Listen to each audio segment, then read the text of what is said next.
இயலாய்மையில் நீர் செயல்படுவீர்.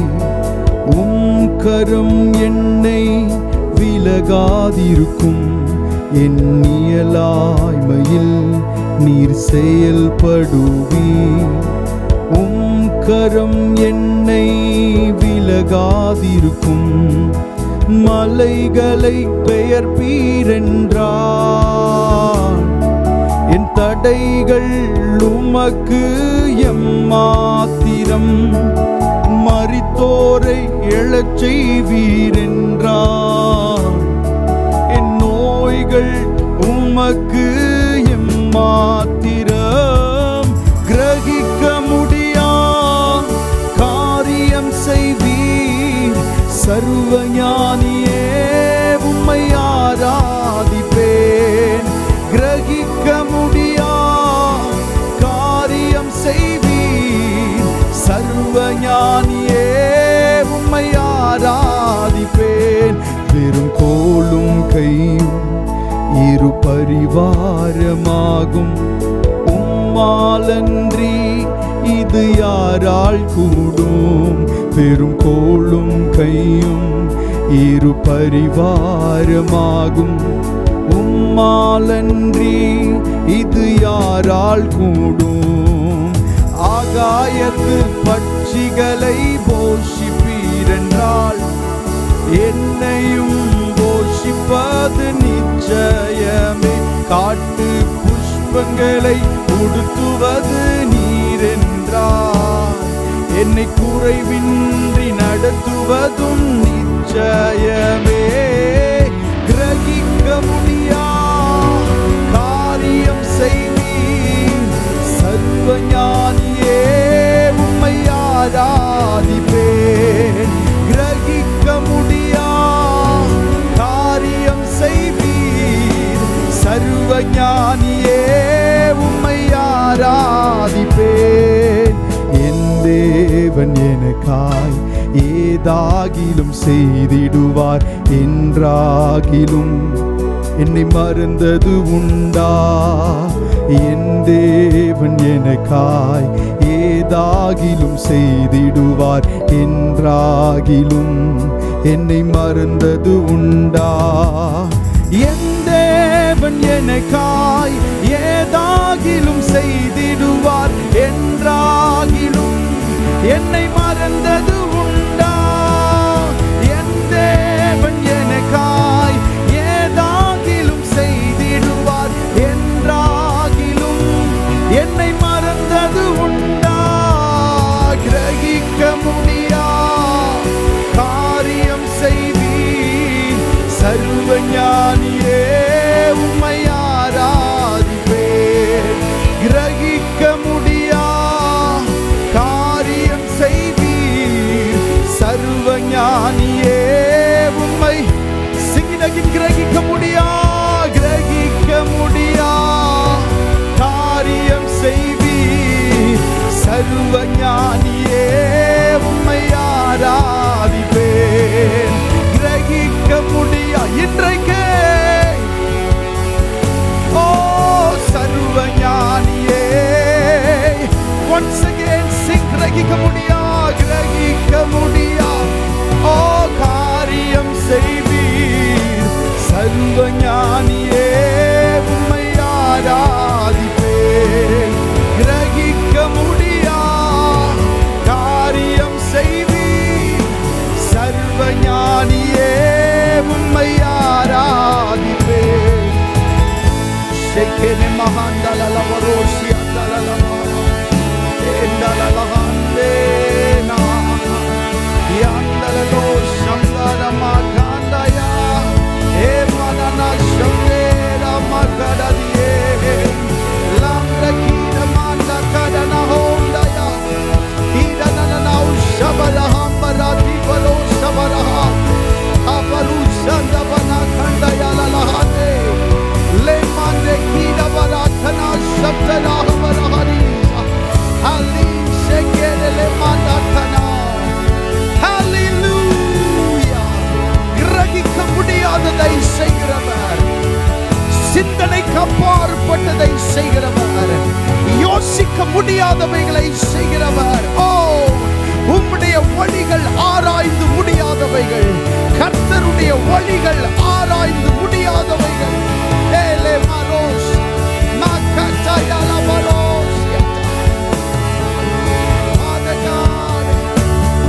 Oh, hallelujah.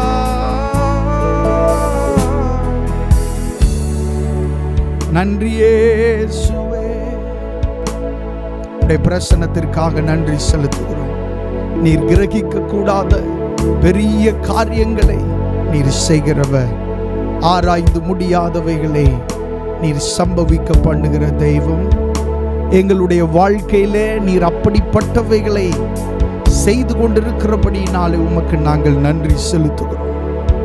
இந்த நாள் உம்முடைய பிரசன்னத்தில் இருந்து, உம்முடைய சமூகத்தில் இருந்து ஆண்டவரே ஸ்தோத்திரம், நாங்கள் பெற்றுக்கொள்ளுகிற அந்த மகிமையான காரியங்களுக்காக உமக்கு நாங்கள் நன்றி செலுத்துகிறோம். இந்த ஆராதனை முழுமையும் நீர் ஆசீர்வதியும். பெரிய காரியங்களை செய்யும். இயேசுவின் நாமத்தில் கேட்கிறோம் நல்ல பிதாவே, ஆமென். ஹல்லேலூயா. கர்த்தருடைய நாமம் மகிமைப்படுவதாக. நாம் ஒரு சில பாடல்களை சேர்ந்து பாடி தேவனுடைய நாமத்தை மகிமைப்படுத்துவோம். முதல் பாடலாக, கர்த்தரின் சத்தம் வல்லமை உள்ளது, கர்த்தரின் சத்தம் மகத்துவம் உள்ளது, திரண்ட தண்ணீர் மேல் ஜலப்பிரவாகம் போல் தற்பரன் முழங்குகிறார் என்கிற பாடலை பாடி கர்த்தருடைய நாமத்தை மகிமைப்படுத்துவோம். ஆமென்.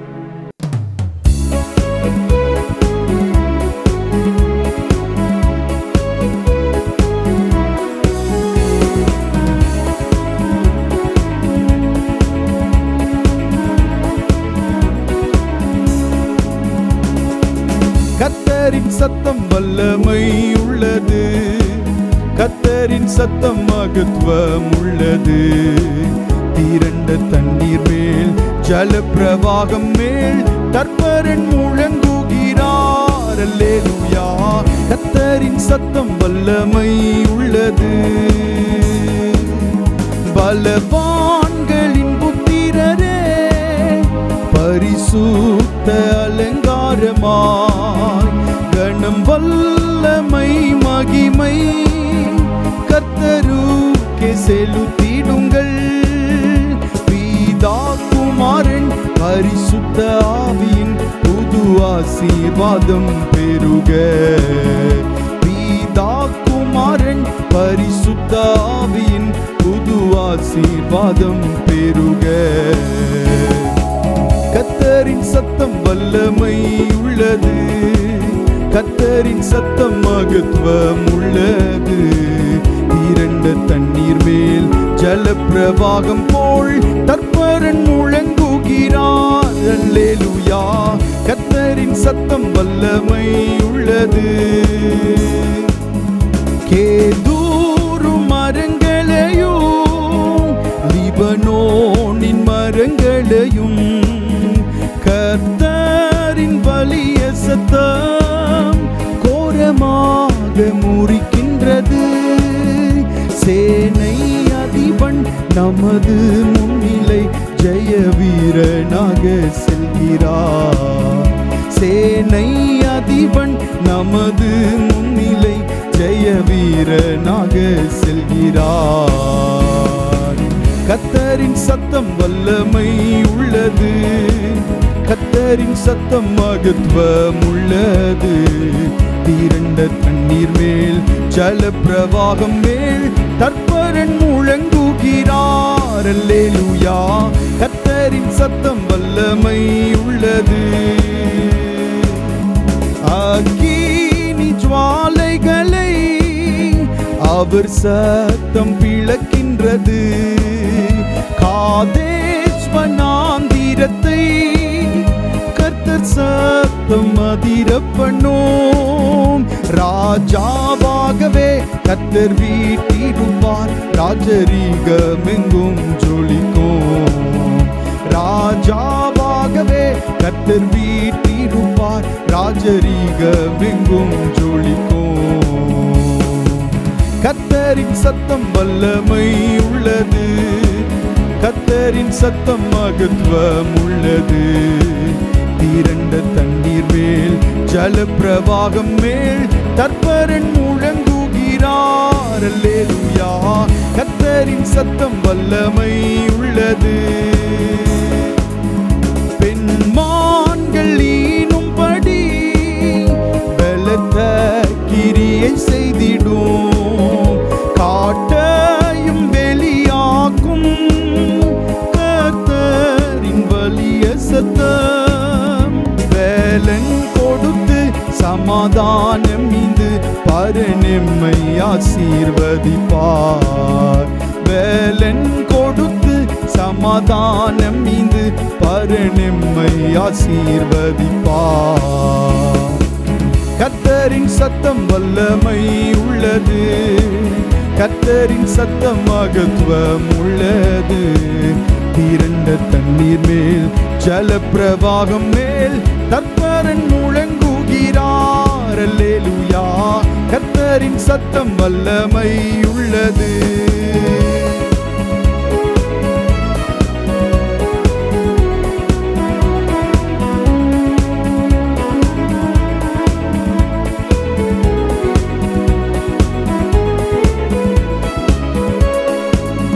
கேதூரு மரங்களையும் லிபனோனின் மரங்களையும் கர்த்தரின் வலிய சத்தம் கோரமாக முறிக்கின்றது. சேனை அதிபன் நமது முன்னிலை ஜெய வீரனாக செல்கிறார். சேனை அதிபன் நமது முன்னிலை ஜெய வீரனாக செல்கிறார். கர்த்தரின் சத்தம் வல்லமை உள்ளது. கர்த்தரின் சத்தம் மகத்துவம் உள்ளது. திரண்ட தண்ணீர் மேல் ஜல பிரவாகம் போல் தற்பரன் முழங்குகிறார். அல்லேலூயா. கர்த்தரின் சத்தம் வல்லமை உள்ளது. பெண்மான்கள் ஈனும்படி பலத்த கிரியை செய்திடும். காட்டையும் வெளியாக்கும் கர்த்தரின் வலிய சத்தம். வேலன் கொடுத்து சமாதானம் மீது பரனெம்மை ஆசீர்வதிப்பார். வேலன் கொடுத்து சமாதானம் மீது பரனெம்மை ஆசீர்வதிப்பார். கர்த்தரின் சத்தம் வல்லமை உள்ளது. கர்த்தரின் சத்தம் மகத்துவம் உள்ளது. திரண்ட தண்ணீர் மேல் ஜல பிரவாகம் மேல் தற்பரன் முழங்குகிறார். அல்லேலூயா. கர்த்தரின் சத்தம் வல்லமை உள்ளது. சங்கீதங்களின் புஸ்தகம் 29வது சங்கீதம் 4வது வசனத்தில் இப்படி சொல்லப்பட்டிருக்கிறது. கர்த்தருடைய சத்தம் வல்லமை உள்ளது. கர்த்தருடைய சத்தம் மகத்துவம் உள்ளது. கர்த்தருடைய சத்தம் கேதுரு மரங்களை முறிக்கிறது.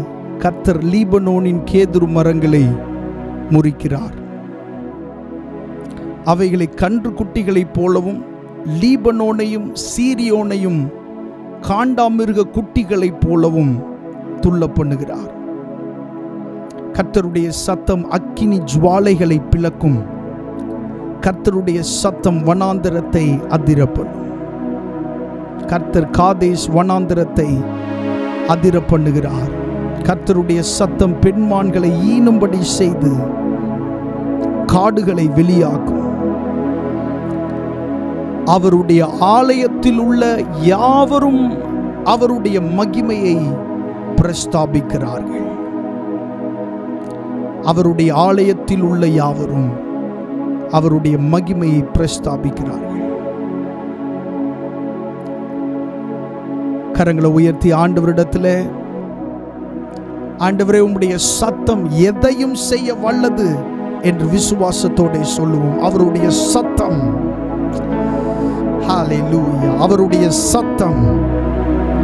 யாலமா காஷியா தபரஹந்தலபர ஏனா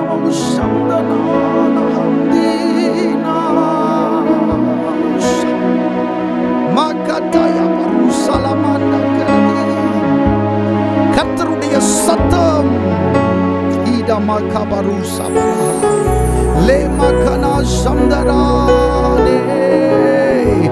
அவருடைய சத்தம், கர்த்தருடைய சத்தம் எதையும் செய்யும். அக்கினி ஜுவாலைகளை கர்த்தருடைய சத்தம் பிளக்கும், பெண்மான்களை ஈனும்படி செய்யும். கர்த்தருடைய சத்தம் வனாந்திரத்தை அதிர பண்ணும்.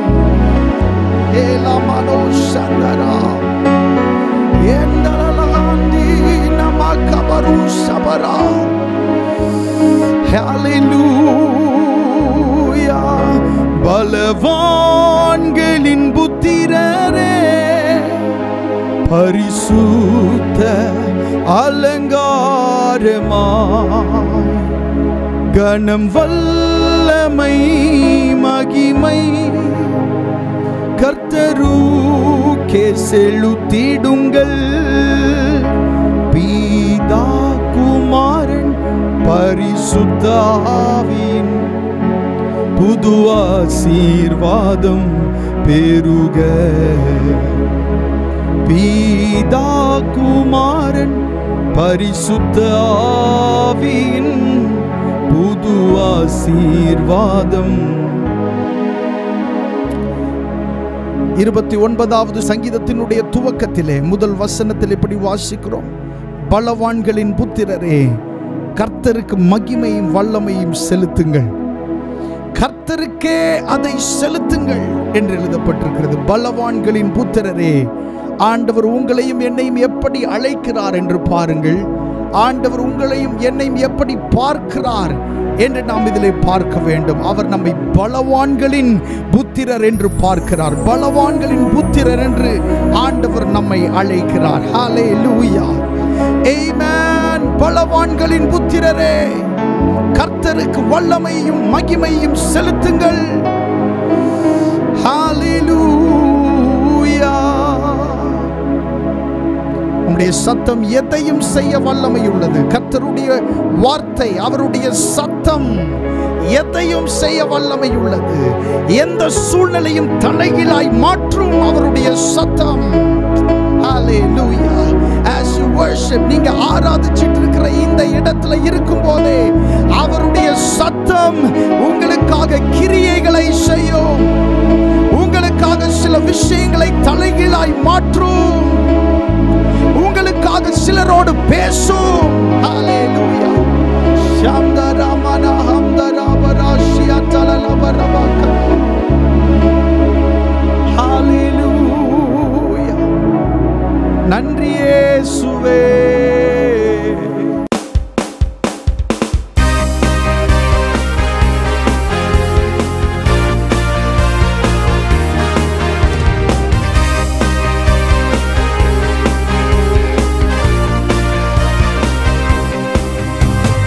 சோர்ந்து போகாதே என் நண்பனே,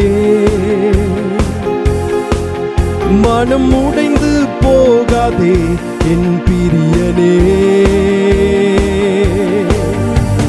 சோர்ந்து போகாதே என் நண்பனே, மனம் உடைந்து போகாதே என் பிரியனே. கடும் புயல் வரினும் காற்று வீசினும் நீ கலங்காதே வானமே. கடும் புயல் வரினும் காற்று வீசினும் நீ கலங்காதே வானமே. இயேசு உன்னை தேற்றிடுவார், இயேசு உன்னை காத்திடுவார், இயேசு உன்னை உயர்த்துவார் நண்பனே.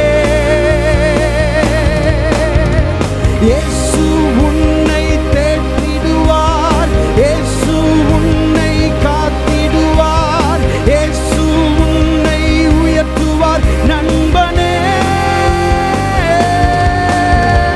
நண்பர் உன்னை கைவிட்டாலும், நம்பினோர் உன்னை தள்ளிவிட்டாலும்,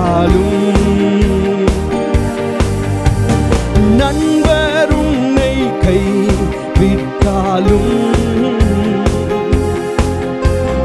நம்பினோர் உன்னை தள்ளிவிட்டாலும் நீ கலங்காதே திகையாதே உன் இயேசு இருக்கிறார். நீ கலங்காதே திகையாதே உன் இயேசு இருக்கிறார். இயேசு உன்னை தேற்றிடுவார். இயேசு உன்னை காத்திடுவார். இயேசு உன்னை உயர்த்துவார் நண்பனே. இயேசு உன்னை தேற்றிடுவார். இயேசு உன்னை காத்திடுவார். இயேசு உன்னை உயர்த்துவார் நண்பனே. இயேசு உன்னை தேற்றிடுவார். இயேசு உன்னை காத்திடுவார். இயேசு உன்னை உயர்த்துவார் நண்பனே. இயேசு உன்னை தேற்றிடுவார். இயேசு உன்னை காத்திடுவார். இயேசு உன்னை உயர்த்துவார் நண்பனே. ஆத்மநேசர் முன் செல்கையில் நான் என்றுமே அஞ்சினே. என் ஆத்மநேசர் முன் செல்கையில் நான் என்றுமே அஞ்சினே. என் கரம் பிடித்து மகிமைதனில் அவர் தினமும் நடத்துவார். என் கரம் பிடித்து மகிமைதனில் அவர் தினமும் நடத்துவார். இயேசு உன்னை தேற்றிடுவார். இயேசு உன்னை காத்திடுவார். இயேசு உன்னை உயர்த்துவார் நண்பனே. இயேசு உன்னை தேற்றிடுவார். இயேசு உன்னை காத்திடுவார். இயேசு உன்னை உயர்த்துவார் நண்பனே.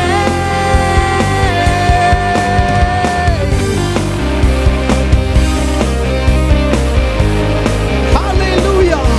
சோர்ந்து போகிறவனுக்கு அவர் பலன் கொடுத்து சத்துவம் இல்லாதவனுக்கு சத்துவத்தை பெருக பண்ணுகிறார். சேர்ந்து பாடி அவரை மகிமைப்படுத்துவோம். ஹல்லேலூயா. நண்பர் உன்னை கைவிட்டாலும் நம்பினோர் உன்னை தள்ளிவிட்டாலும் நண்பர் உன்னை கைவிட்டாலும் நம்பினோர் உன்னை தள்ளிவிட்டாலும் நீ கலங்காதே கலங்காதே திகையாதே உன் இயேசு இருக்கிறார். நீ கலங்காதே திகையாதே உன் இயேசு இருக்கிறார். இயேசு உன்னை தேற்றிடுவார். இயேசு உன்னை காத்திடுவார். இயேசு உன்னை உயர்த்துவார் நண்பனே. நண்பனே இயேசு. ஹல்லேலூயா. ஆமென் ஆமென். இயேசு உன்னை உயர்த்துவார் நண்பனே. சோர்ந்து போகாதே என் நண்பனே. மனம் உடைந்து போகாதே என் பிரியனே. சோர்ந்து போகாதே என் நண்பனே. மனம் உடைந்து போகாதே என் பிரியனே. கடும் புயல் வரினும் காற்று வீசினும் நீ கலங்காதே மனமே. கடும் புயல் வரினும் காற்று வீசினும் நீ கலங்காதே மனமே.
நன்றி இயேசுவே. Thank you அப்பா,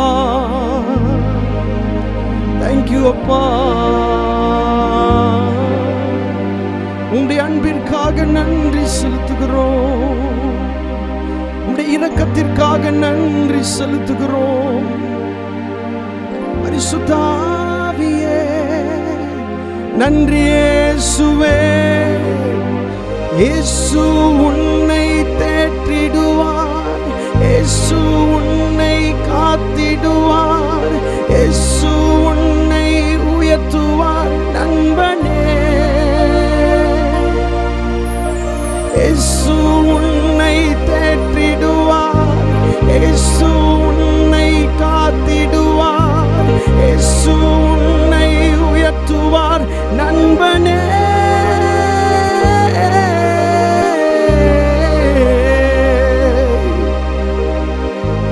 அன்பிற்காக நன்றி செலுத்துகிறோம் இயேசுவே. Thank you அப்பா, நன்றி செலுத்துகிறோம் ஆண்டவரே. உம்முடைய நாமம் மகிமைப்படுவதாக. Thank you Holy Spirit. Thank you அப்பா. இன்னொரு பாடலை கூட பாடி கர்த்தருடைய நாமத்தை மகிமைப்படுத்துவோம். அதி சீக்கிரத்தில் நீங்கிவிடும் இந்த லேசான உபத்திரவம், சோர்ந்து போகாதே, நீ சோர்ந்து போகாதே. ஆமென். பாடி கர்த்தருடைய நாமத்தை மகிமைப்படுத்துவோம். அதி சீக்கிரத்தில் நீங்கிவிடும் இந்த லேசான உபத்திரவம். ஆமென்.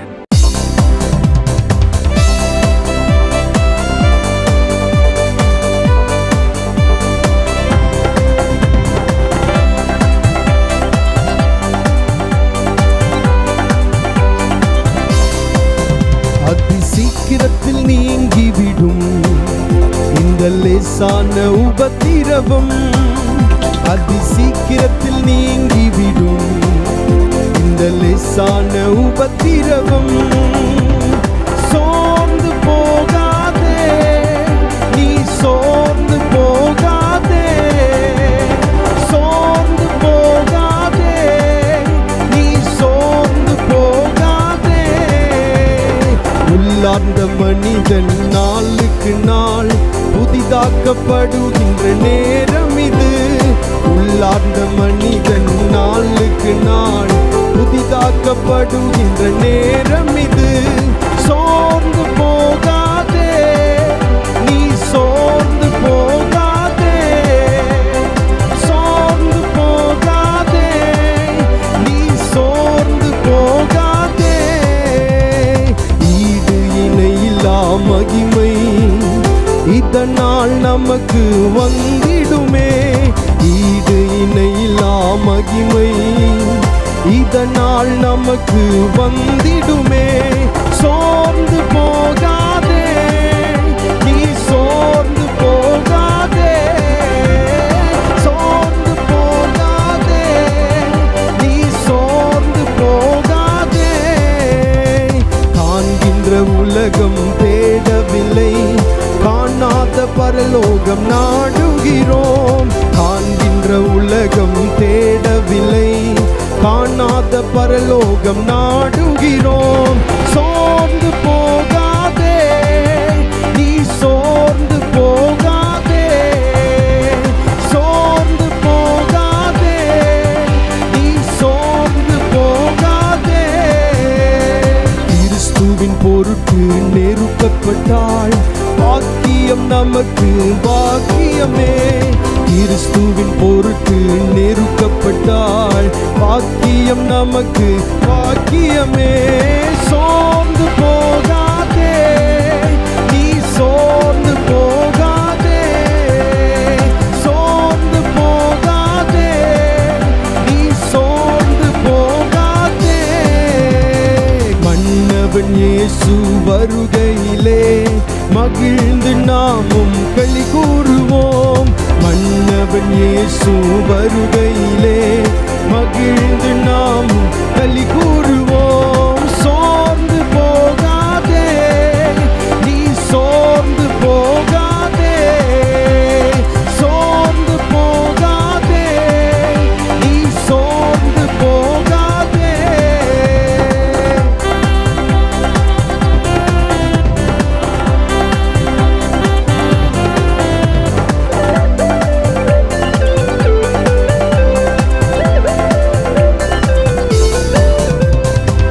மகிமையின் தேவ ஆவிதாமே மண்ணான நமக்குள் வாழ்கின்றார்.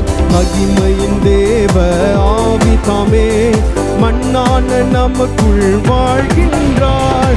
சோர்ந்து போகாதே நீ, சோர்ந்து போகாதே, சோர்ந்து போகாதே நீ, சோர்ந்து போகாதே. கிறிஸ்துவின் பொருட்டு நெருக்கப்பட்டால் பாக்கியம் நமக்கு பாக்கியமே. கிறிஸ்துவின் பொருட்டு நெருக்கப்பட்டால் பாக்கியம் நமக்கு பாக்கியமே. சோர்ந்து போகாதே நீ, சோர்ந்து போகாதே, சோர்ந்து போகாதே. உள்ளார்ந்த மனிதன், உள்ளார்ந்த மனிதன் நாளுக்கு நாள் புதிதாக்கப்படுகின்ற நேரம் இது. உள்ளார்ந்த மனிதன் நாளுக்கு நாள் புதிதாக்கப்படுகின்ற நேரம் இது. சோர்ந்து போகாதே நீ, சோர்ந்து போகாதே, சோர்ந்து போகாதே நீ, சோர்ந்து போகாதே. காண்கின்ற உலகம் தேடவில்லை, காணாத பரலோகம் நாடுகிறோம். காண்கின்ற உலகம் தேடவில்லை, காணாத பரலோகம் நாடுகிறோம். சோர்ந்து போகாதே நீ, சோர்ந்து போகாதே, சோர்ந்து போகாதே நீ, சோர்ந்து போகாதே, சோர்ந்து போகாதே நீ, சோர்ந்து போகாதே, சோர்ந்து போகாதே நீ, சோர்ந்து போகாதே. இடையில்லா மகிமை இதனால் நமக்கு வந்திடுமே. ஈடு இணையில்லா ஓரவா சந்தரலவரா. சோர்ந்து போகாதே நீ, சோர்ந்து போகாதே, சோர்ந்து போகாதே நீ, சோர்ந்து போகா. உள்ளார்ந்த மனிதன், உள்ளார்ந்த மனிதன் நாளுக்கு நாள் புதிதாக்கப்படுகின்ற நேரம் இது. உள்ளார்ந்த மனிதன் நாளுக்கு நாள் புதிதாக்கப்படுகின்ற நேரம் இது.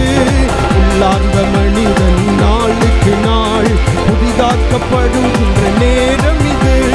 உள்ளார்ந்த மனிதன் நாளுக்கு நாள் புதிதாக்கப்படுகின்ற நேரம் இது. சோர்ந்து போகாதே நீ, சோர்ந்து போகாதே, சோர்ந்து போகாதே நீ, சோர்ந்து போகாதே, சோர்ந்து போகாதே நீ, சோர்ந்து போகாதே, சோர்ந்து போகாதே. இயேசுவின் நாமத்தினாலே எல்லா சோர்வின் ஆவிகள் இப்பொழுது வெளியேறுகிறது. In the name of Jesus. சலவரா கவரதியா துலவரா லிப்ரா கட்டலவரா எலி சலவரா கவதியா லவரா ஏகரமஹந்தவ சந்தரலவரா லிக்ரண்டமரஹந்தோஸ் பகதி கெட்டலன்றியலமனோஸ் பாரியாந்தலவ கத்தரவா. பரிசுத்த ஆவியானவரே, உம்முடைய பலனிற்காக நன்றி, உம்முடைய பலத்திற்காக நன்றி. இப்பொழுது எங்கள் மேல் ஊற்றப்படுகிற உம்முடைய பலத்திற்காக நன்றி. தெய்வீக பலன், தெய்வீக பலன். சததரவா கதலரவலவரவா. நன்றி இயேசுவே. Thank you Holy Spirit. Thank you பரிசுத்த ஆவியே. நன்றி இயேசுவே. உள்ளார்ந்த மனிதன் நாளுக்கு நாள் புதிதாக்கப்படுகின்ற நேரம் இது.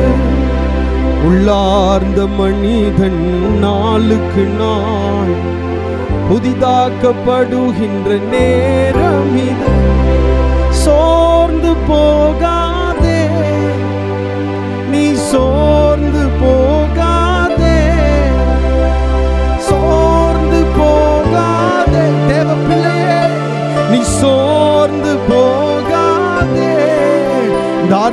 வேளையிலே பரிசுத்த ஆவியானவர் நம்முடைய சோர்வுகளை மாற்றுகிறார்.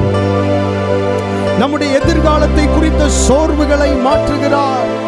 உங்களுடைய குடும்பத்தை குறித்த சோர்வுகளை ஆண்டவர் மாற்றுகிறார்.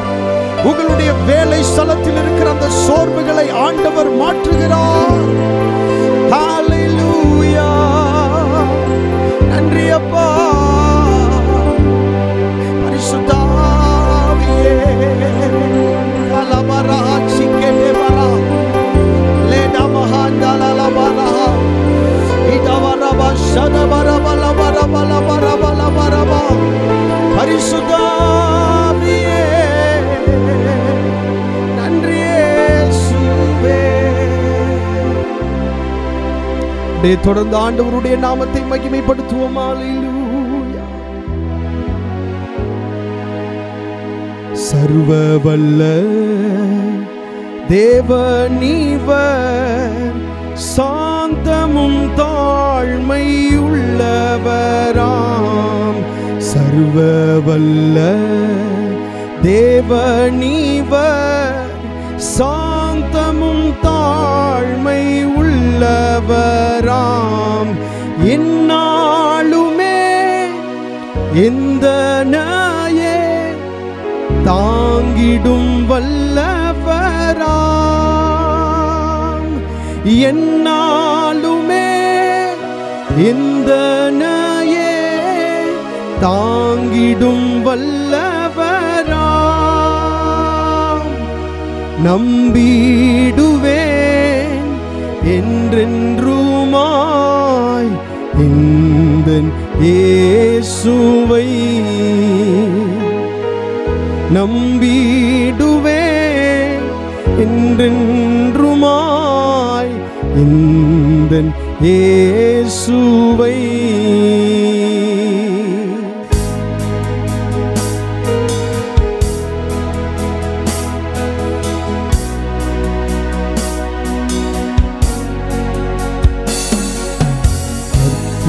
அற்புதமாம் அவர் அன்பு அண்டினோர் காக்கும் தூய அன்பு. அற்புதமாம் அவர் அன்பு அண்டினோர் காக்கும் தூய அன்பு. இப்பூவினில் இவரை போல் அன்பரே வருண்டு. இப்பூவினில் இவரை போல் அன்பரே வருண்டு. மாறாதவர் எந்தன் இயேசு என்றும் பற்றிடுவே. மாறாதவர் எந்தன் இயேசு என்றும் பற்றிடுவேன். எந்தன் இயேசு நல்லவர் என்றும் நடத்துவார். எந்தன் இயேசு நல்லவர் என்றும் நடத்துவார். கர்த்தரெந்தன் மெய்ப்பராவார். சீரான பாதை நடத்திடுவார். கர்த்தரெந்தன் மெய்ப்பராவார். சீரான பாதை நடத்திடுவார். எந்தன் வழி செம்மையாக்கி ஏற்று நிறுத்துவார். எந்தன் வழி செம்மையாக்கி ஏற்று நிறுத்துவார்.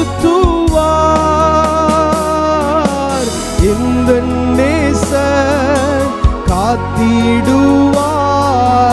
என்றும் பின் செல்லுவேன்.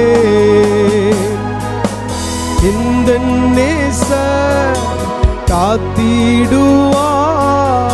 என்றும்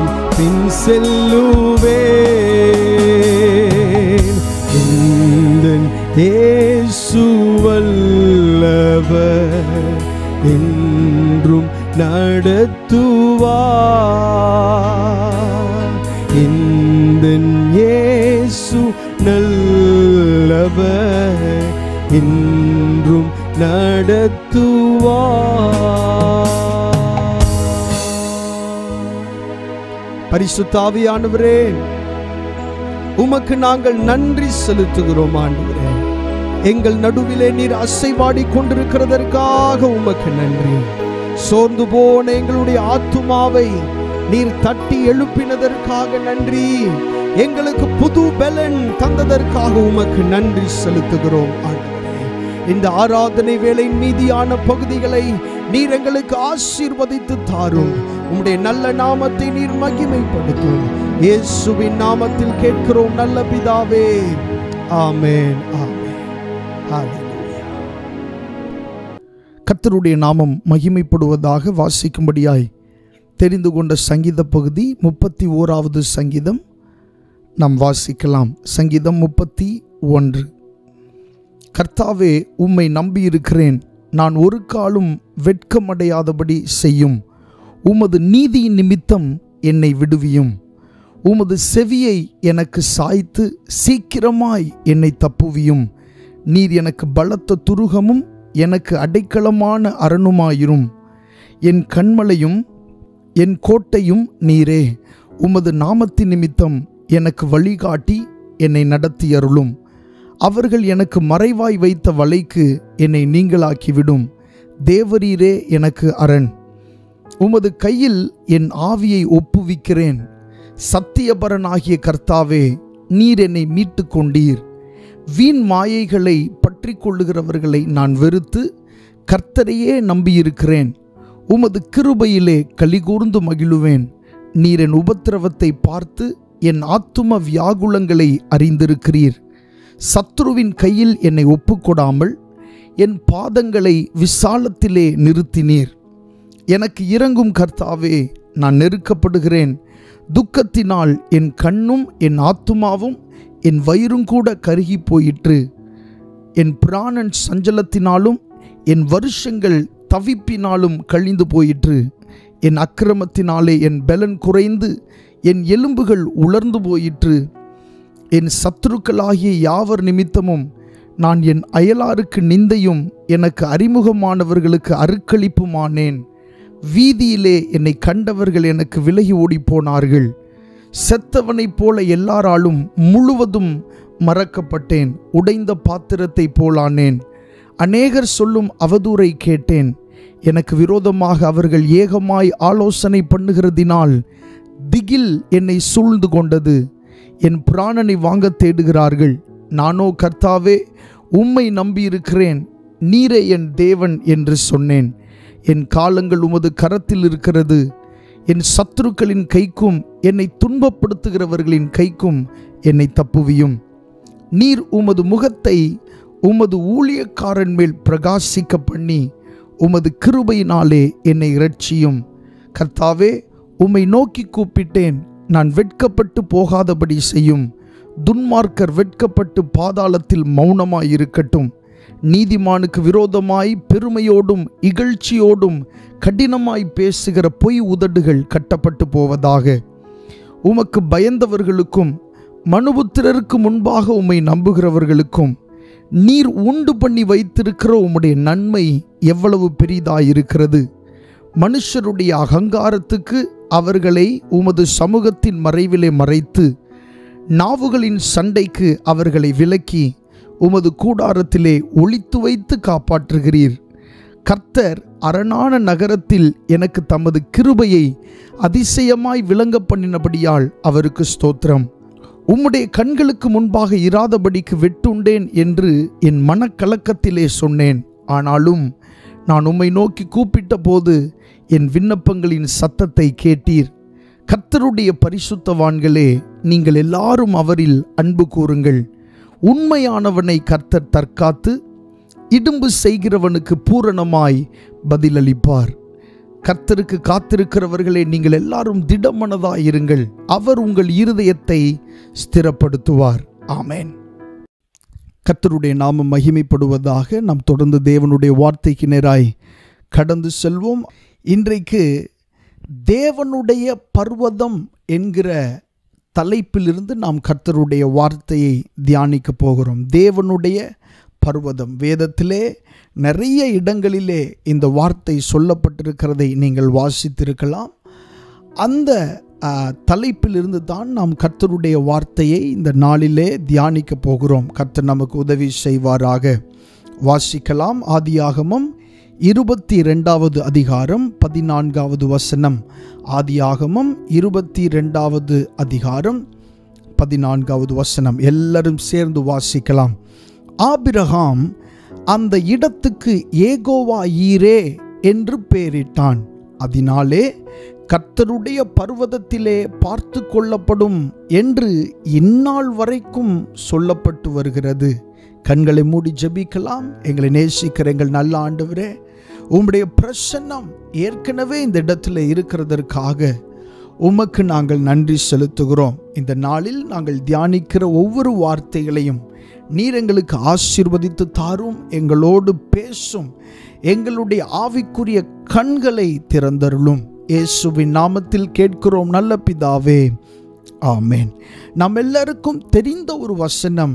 ஆபிரகாம் தன்னுடைய மகனாகிய ஈசாக்கை பலியிடும்படி கொண்டு போன போது, பலியிட வேண்டாம் என்று தேவதூதன் சொன்னதினாலே அதற்கு பதிலாக ஒரு ஆட்டுக்குட்டியை அவன் அங்கே பலியிட்டு விட்டு அந்த இடத்திற்கு யெகோவா ஈரே என்று பெயரிட்டான் என்பதாய் வேதத்திலே சொல்லப்பட்டிருக்கிறது. கர்த்தருடைய நாமம் மகிமைப்படுவதாக. இந்த வசனத்தினுடைய பின்னணியம் நமக்கு நன்றாக தெரியும். ஆபிரகாம் தன்னுடைய குமாரனாகிய ஈசாக்கை அழைத்து கொண்டு ஆண்டவர் குறித்த ஒரு இடத்திற்கு நேராய், ஒரு மலைக்கு நேராய் அங்கே போய் ஈசாக்கை பலியிடும்படி அவனை கொண்டு போனான். மகன் ஈசாக்கு தகப்பனிடத்தில் கேள்வி கேட்டான். தகப்பனே, விறகு உண்டு, நெருப்பு உண்டு, பலியிடுகிறதற்கான அந்த ஜீவன், அந்த ஆடு எங்கே என்று சொல்லி கேட்டதை பார்க்கிறோம். ஆபிரகாம் ஒரு நல்ல ஒரு பதிலை சொல்லுகிறார். அதை கர்த்தர் பார்த்து கொள்வார் என்று சொல்லி மகனை அழைத்து கொண்டு போகிறார். அங்கே போய் பலிபீடத்தை ஆயத்தம் பண்ணி அதன் மேலே விறகுகளை போட்டு தன்னுடைய சொந்த மகனை எடுத்து அங்கே பலிபீடத்தின் மேலே கிடத்துகிறதை நாம் பார்க்கிறோம்.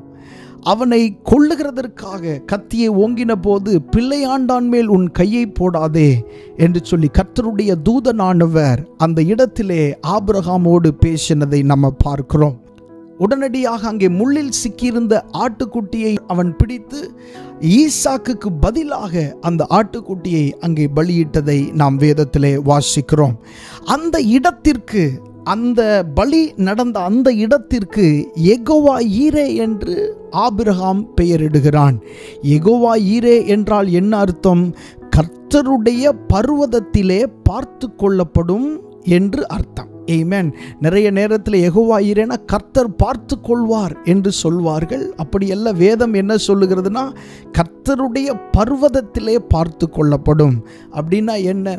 உங்களுடைய தேவைகள் எதுவாயிருப்பினும், உங்களுடைய சூழ்நிலைகள் எதுவாயிருப்பினும், நீங்கள் அந்த தேவைகளையோ அல்லது அந்த சூழ்நிலைகளையோ கர்த்தருடைய பர்வதத்திற்கு நீங்கள் கொண்டு வருவீர்களே ஆனால் அது கர்த்தரால் பார்த்து கொள்ளப்படும் என்பது இந்த வசனத்தின் மூலமாக நமக்கு புரிகிறது. ஹல்லேலூயா, ஆமென். நம்முடைய சூழ்நிலைகள் எதுவாக இருந்தாலும் அதை கர்த்தருடைய பர்வதத்திற்கு நாம் கொண்டு வரும்போது, கர்த்தருடைய சமூகத்திற்கு நாம் கொண்டு வரும்போது, அந்த சூழ்நிலைகளை, அந்த தேவைகளை, அந்த சவால்களை ஆமென் கர்த்தர் பார்த்து கொள்வார் என்பது இங்கே வெளிப்படுகிறது. கர்த்தருடைய நாமம் மகிமைப்படுவதாக.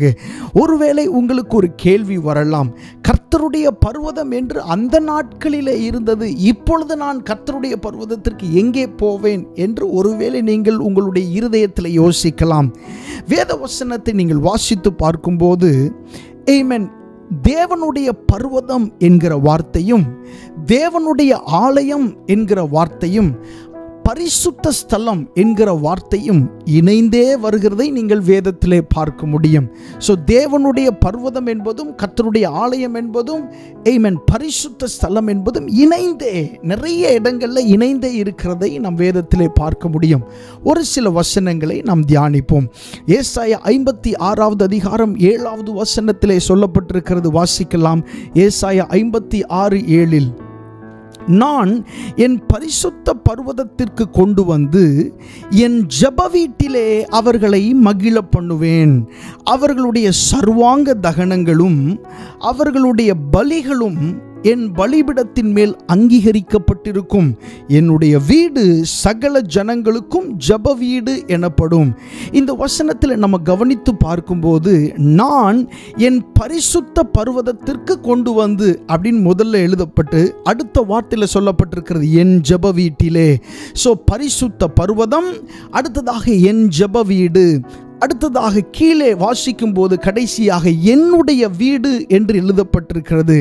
தேவனுடைய பர்வதம் என்பது என்னவென்று சொன்னால், ஆமென், கர்த்தருடைய வீடாகும், கர்த்தருடைய ஆலயமாகும். ஆமென், அது ஒரு ஜெப ஸ்தலமாகும். நீங்கள் ஒருவேளை உங்களுடைய வீட்டிலே ஜெப அறையை நீங்கள் ஒதுக்கி இருப்பீர்கள் என்று சொன்னால் அதுதான் கர்த்தருடைய பர்வதம். கர்த்தருடைய ஆலயத்திற்கு வருகிறீர்களே, இந்த ஆலயம் ஒரு கர்த்தருடைய பர்வதம். தேவனுடைய ஆலயம் தான் கர்த்தருடைய பர்வதம். நீங்கள் ஜெபிக்கிற ஸ்தலம் தான் கர்த்தருடைய பர்வதம். எங்கெல்லாம் ஆண்டவரை நோக்கி பார்த்து நீங்களும் ஆண்டவரும் இணைகிறீர்களோ அந்த இடம்தான் ஆமென் தேவனுடைய பர்வதம். கர்த்தருடைய நாமம் மகிமைப்படுவதாக. பூர்வ நாட்களிலே ஆமென் வேதாகமம் இருந்த அந்த நாட்களிலே அப்படிப்பட்ட நிலை இல்லை. தேவனுடைய பர்வதத்திற்கு அவர்கள் போக வேண்டும் என்று சொன்னால் பல நாட்கள் பிரயாணம் பண்ண வேண்டும். ஆமென். அப்புறம் கர்த்தருடைய ஆலயத்திற்கு போக வேண்டும் என்று சொன்னால் ஊர் தாண்டி ஊர் அவர்கள் போக வேண்டிய நிலை இருந்தது. கர்த்தருடைய நாமம் மகிமைப்படுவதாக. ஆனால் புதிய ஏற்பாட்டு காலத்திலே வாழ்ந்து கொண்டிருக்கிற நமக்கு நாம் ஆண்டவரை பார்க்க வேண்டும் என்று சொன்னால் ஆமென் நாம் இருக்கிற இடங்களிலே கண்களை மூடி கரங்கள் உயர்த்தி அவரை நோக்கி நாம் கூப்பிடும்போது எந்த இடத்திலிருந்தும் நம்முடைய ஜெபத்தை கேட்கிற ஒரு நல்ல தேவனை நாம் ஆராதிக்கிறோம். ஹல்லேலூயா. சோ தேவனுடைய பர்வதம் என்றால் என்ன? அது தேவனுடைய ஆலயம். தேவனுடைய பர்வதம் என்றால் என்ன? அது நீங்கள் ஜெபிக்கிற ஜெப ஸ்தலம். தேவனுடைய பர்வதம் என்றால் என்ன? ஆமென், அது பரிசுத்த ஸ்தலம். எங்கேயெல்லாம் நீங்களும் ஆண்டவரும் இணைகிறீர்களோ அதுதான் தேவனுடைய பர்வதம். கர்த்தருடைய நாமம் மகிமைப்படுவதாக.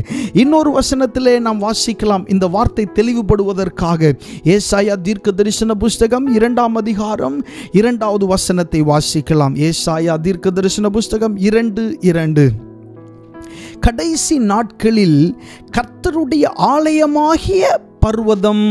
பாருங்க, கடைசி நாட்களில் கர்த்தருடைய ஆலயமாகிய பர்வதம் என்று எழுதப்பட்டிருக்கிறது. இது போல வேதத்தில் 25-30 வசனங்களுக்கு கிட்ட என்ன சொல்லப்பட்டிருக்கிறது என்று சொன்னால் தேவனுடைய பர்வதமும் தேவனுடைய ஆலயமும் ஆமென் பரிசுத்த ஸ்தலமும் ஜெப ஆமென் ஸ்தலமும் ஒன்றாய் பயணிப்பதை நீங்கள் வேதம் முழுவதும் பார்க்க முடியும். சோ கடைசி நாட்களில் கர்த்தருடைய ஆலயமாகிய பர்வதம் என்று அங்கே சொல்லப்பட்டிருக்கிறது. கர்த்தருடைய நாமம் மகிமைப்படுவதாக. மீகா 4ஆம் அதிகாரம் 1ஆம் வசனத்தை வாசிக்கும் போது கடைசி நாட்களில் கர்த்தருடைய ஆலயமாகிய பர்வதம் என்று அங்கேயும் எழுதப்பட்டிருக்கிறது. மீகா 4:2 வாசிக்கும் போது ஆமென் கர்த்தருடைய பர்வதத்துக்கும் யாக்கோபின் தேவனுடைய ஆலயத்துக்கும் போவோம். அதாவது பர்வதமும் ஆலயமும் ஒரே இடத்தில் எழுதப்பட்டிருக்கிறது நீங்க பார்க்கிறீங்க. கர்த்தருடைய நாமம் மகிமைப்படுவதாக. இப்படி வேதத்திலே நிறைய வசனங்கள் சொல்லப்பட்டிருக்கிறது. வாசிக்கலாம். யாத்திராகமம் 15ஆம் அதிகாரம் 17ஆம் வசனம். யாத்திராகமம் 15ஆம் அதிகாரம் 17வது வசனம். நீர் அவர்களை கொண்டு போய் கர்த்தராகிய தேவரீர் வாசம் பண்ணுகிறதற்கு நியமித்த ஸ்தானமாகிய உம்முடைய சுதந்திரத்தின் பர்வதத்திலும் ஆண்டவராகிய தேவரீருடைய கரங்கள் ஸ்தாபித்த பரிசுத்த ஸ்தலத்திலும் அவர்களை நாட்டுவீர். பாருங்க, இந்த வசனத்தில் சொல்லப்பட்டிருக்கிறது கர்த்தராகிய தேவரீர் வாசம் பண்ணுகிறதற்கு நியமித்த ஸ்தானம். ஹல்லேலூயா. தேவ பர்வதம்னா என்ன? அது ஆண்டவர் வாசம் பண்ணும்படி நியமித்த ஸ்தானம். உங்களுடைய வீடுகளில் இருக்கிற ஜெப அறை ஆமென் அல்லது ஜெப ஸ்தலம் தான் ஆண்டவர் வாசம் பண்ணும்படி நியமித்த ஸ்தானம் இருக்கிறது. அந்த இடத்திற்கு நீங்க ஒரு கணம் கொடுக்கணும், ஒரு மரியாதை கொடுக்கணும். ஏன்னா அது கர்த்தர் வாசம் பண்ணுகிற இடம், அது கர்த்தர் இறங்கி வருகிற ஆமென் ஒரு ஸ்தலமா இருக்கிறது. உங்களுடைய வீடுகளிலே ஒரு ஜெப அறை போன்ற ஒரு நிலை இருந்தால் நல்லது. கர்த்தருடைய நாமம் மகிமைப்படுவதாக. அங்கே போய் நீங்கள் எப்பொழுதும் ஆண்டவருடைய சமூகத்தை பார்க்க முடியும். உங்களுடைய காரியங்களெல்லாம் நீங்கள் ஆண்டவருடைய சமூகத்திலே சொல்ல முடியும். கர்த்தருடைய நாமம் மகிமைப்படுவதாக. அடுத்ததாக வாசிக்கலாம். எல்லாருக்கும் தெரிந்த ஒரு வசனம், சங்கீதம் 121 சங்கீதம் 1 வசனம். சங்கீதங்களின் புஸ்தகம் 121 சங்கீதம் 1 வசனம் வாசிங்க. எனக்கு ஒத்தாசை வரும் பர்வதங்களுக்கு நேராக என் கண்களை ஏறெடுக்கிறேன். இந்த வசனத்தை தெரியாத கிறிஸ்தவர்களே இருக்க முடியாது. எல்லாருக்கும் இந்த வசனம் மிகவும் நன்றாக தெரியும், மனப்பாடமாக தெரியும். இந்த வசனத்திலே சங்கீதக்காரனாகிய தாவீது சொல்லுகிற வார்த்தையை பாருங்கள். எனக்கு ஒத்தாசை வரும் பர்வதங்களுக்கு நேராக என் கண்களை என்ன செய்கிறேன்? ஏறெடுக்கிறேன். அவர் இந்த வசனத்தை இப்படி சொல்லி இருக்கலாம், எனக்கு ஒத்தாசை வரும் கர்த்தருக்கு நேராக என் கண்களை ஏறெடுக்கிறேன்னு சொல்லியிருக்கலாம். ஆனால் தாவீது என்ன சொல்றாரு? எனக்கு ஒத்தாசை வரும் பர்வதங்களுக்கு நேராக என் கண்களை ஏறெடுக்கிறேன். இந்த வசனத்தை கொஞ்சம் நல்லா கவனிச்சு பார்த்தீங்கன்னா, இந்த வசனத்திற்குள்ள தேவனுடைய பர்வதம் என்கிற ஒரு காரியம் மறைஞ்சிருக்கிறத உங்களால் பார்க்க முடியும். அர்த்தம் என்னன்னு சொன்னா, இப்போ தாவீது சொல்லுகிறார், எனக்கு ஒத்தாசை வரும் பர்வதங்களுக்கு நேராக, கர்த்தருக்கு நேராக அல்ல, பர்வதங்களுக்கு நேராக என் கண்களை என்ன செய்கிறேன்? ஏறெடுக்கிறேன். அதாவது எனக்கு ஒத்தாசை வருகிற, நான் எங்க போய் உட்கார்ந்தா எனக்கு ஒத்தாசை வருமோ, நான் எங்கே போய் உட்கார்ந்தால் எனக்கு உதவி வருமோ, அந்த இடத்துக்கு நேராக என்னுடைய கண்களை ஏறெடுக்கிறேன். இப்பொழுது உதாரணமாக ஒரு தேசத்திலிருந்து மற்ற ஒரு தேசத்துக்கு நீங்கள் போவதற்கு நீங்கள் விமான நிலையத்திற்கு போக வேண்டும். விமான நிலையத்திற்கு, ஏர்போர்ட்டுக்கு போனாதான் அங்கே இருந்து விமானத்தின் மூலமாக நீங்கள் போக வேண்டிய இடத்திற்கு உங்களால் என்ன செய்ய முடியும்? போக முடியும். நம்முடைய வீடுகளுக்கு விமானம் என்ன செய்கிறதில்லை? வருகிறதில்லை. நம்ம வேற இடத்திற்கு போவதற்கு நாம் தான் அந்த விமான நிலையத்திற்கு போக வேண்டிய அவசியம் இருக்கிறது. அதே போல ஆண்டவரிடத்திலிருந்து நீங்கள் ஒன்றை பெற்றுக்கொள்வதற்கு நீங்கள் எங்கே போக வேண்டும் என்று சொன்னால், தேவனுடைய பர்வதத்திற்கு போக வேண்டும். ஹல்லேலூயா. நீங்க எங்க போகணும்? தேவனுடைய பர்வதத்திற்கு போகணும். அன்னைக்கு தாவீது என்ன செய்தார்? தேவனுடைய பர்வதத்துக்கு நேராக தன்னுடைய கண்களை ஏறெடுத்தார். ஆமென். அவருக்கு உண்டான அந்த நெருக்கத்திலே, அவருக்கு உண்டான அந்த பிரச்சனையிலே, அவருக்கு உண்டான அந்த சவால்களிலே அவர் தன்னுடைய கண்களை தேவனுடைய பர்வதங்களுக்கு நேராய் அவர் ஏறெடுத்தார். அந்த வசனத்திலே சொல்லப்பட்டிருக்கிறது, எனக்கு ஒத்தாசை வரும் பர்வதங்களுக்கு நேராய் என் கண்களை ஏறெடுக்கிறேன். ஏன் என்னுடைய கண்களை அந்த பர்வதத்திற்கு நேராய் நான் ஏறெடுக்க வேண்டும்? ஏனென்றால் அந்த பர்வதத்தில் நான் போய் இருந்தால்தான், அந்த பர்வதத்தில் நான் போய் உட்கார்ந்தால்தான், அந்த பர்வதத்தில் நான் போய் ஜெபித்தால்தான். ஆமென். இரண்டாவது வசனத்தில் சொல்லப்பட்டிருக்கிறது, வானத்தையும் பூமியும் உண்டாக்கின கர்த்தரிடத்தில் இருந்து எனக்கு ஒத்தாசை வரும். ஹல்லேலூயா. ஆமென். இதை கேட்டுக்கொண்டிருக்கிற அருமை தேவஜனமே, நீங்கள் தேவனுடைய பர்வதத்திற்கு நேராக இன்னும் உங்களுடைய கண்களை திருப்பாமல் இருப்பீர்களே ஆனால், இந்த நாட்களிலே உங்களுடைய கண்களை கர்த்தருடைய பர்வதத்திற்கு நேராய், உங்களுடைய ஜெப அறைக்கு நேராய், நீங்கள் ஜெபிக்கிற ஸ்தலத்துக்கு நேராய் திருப்புங்கள்.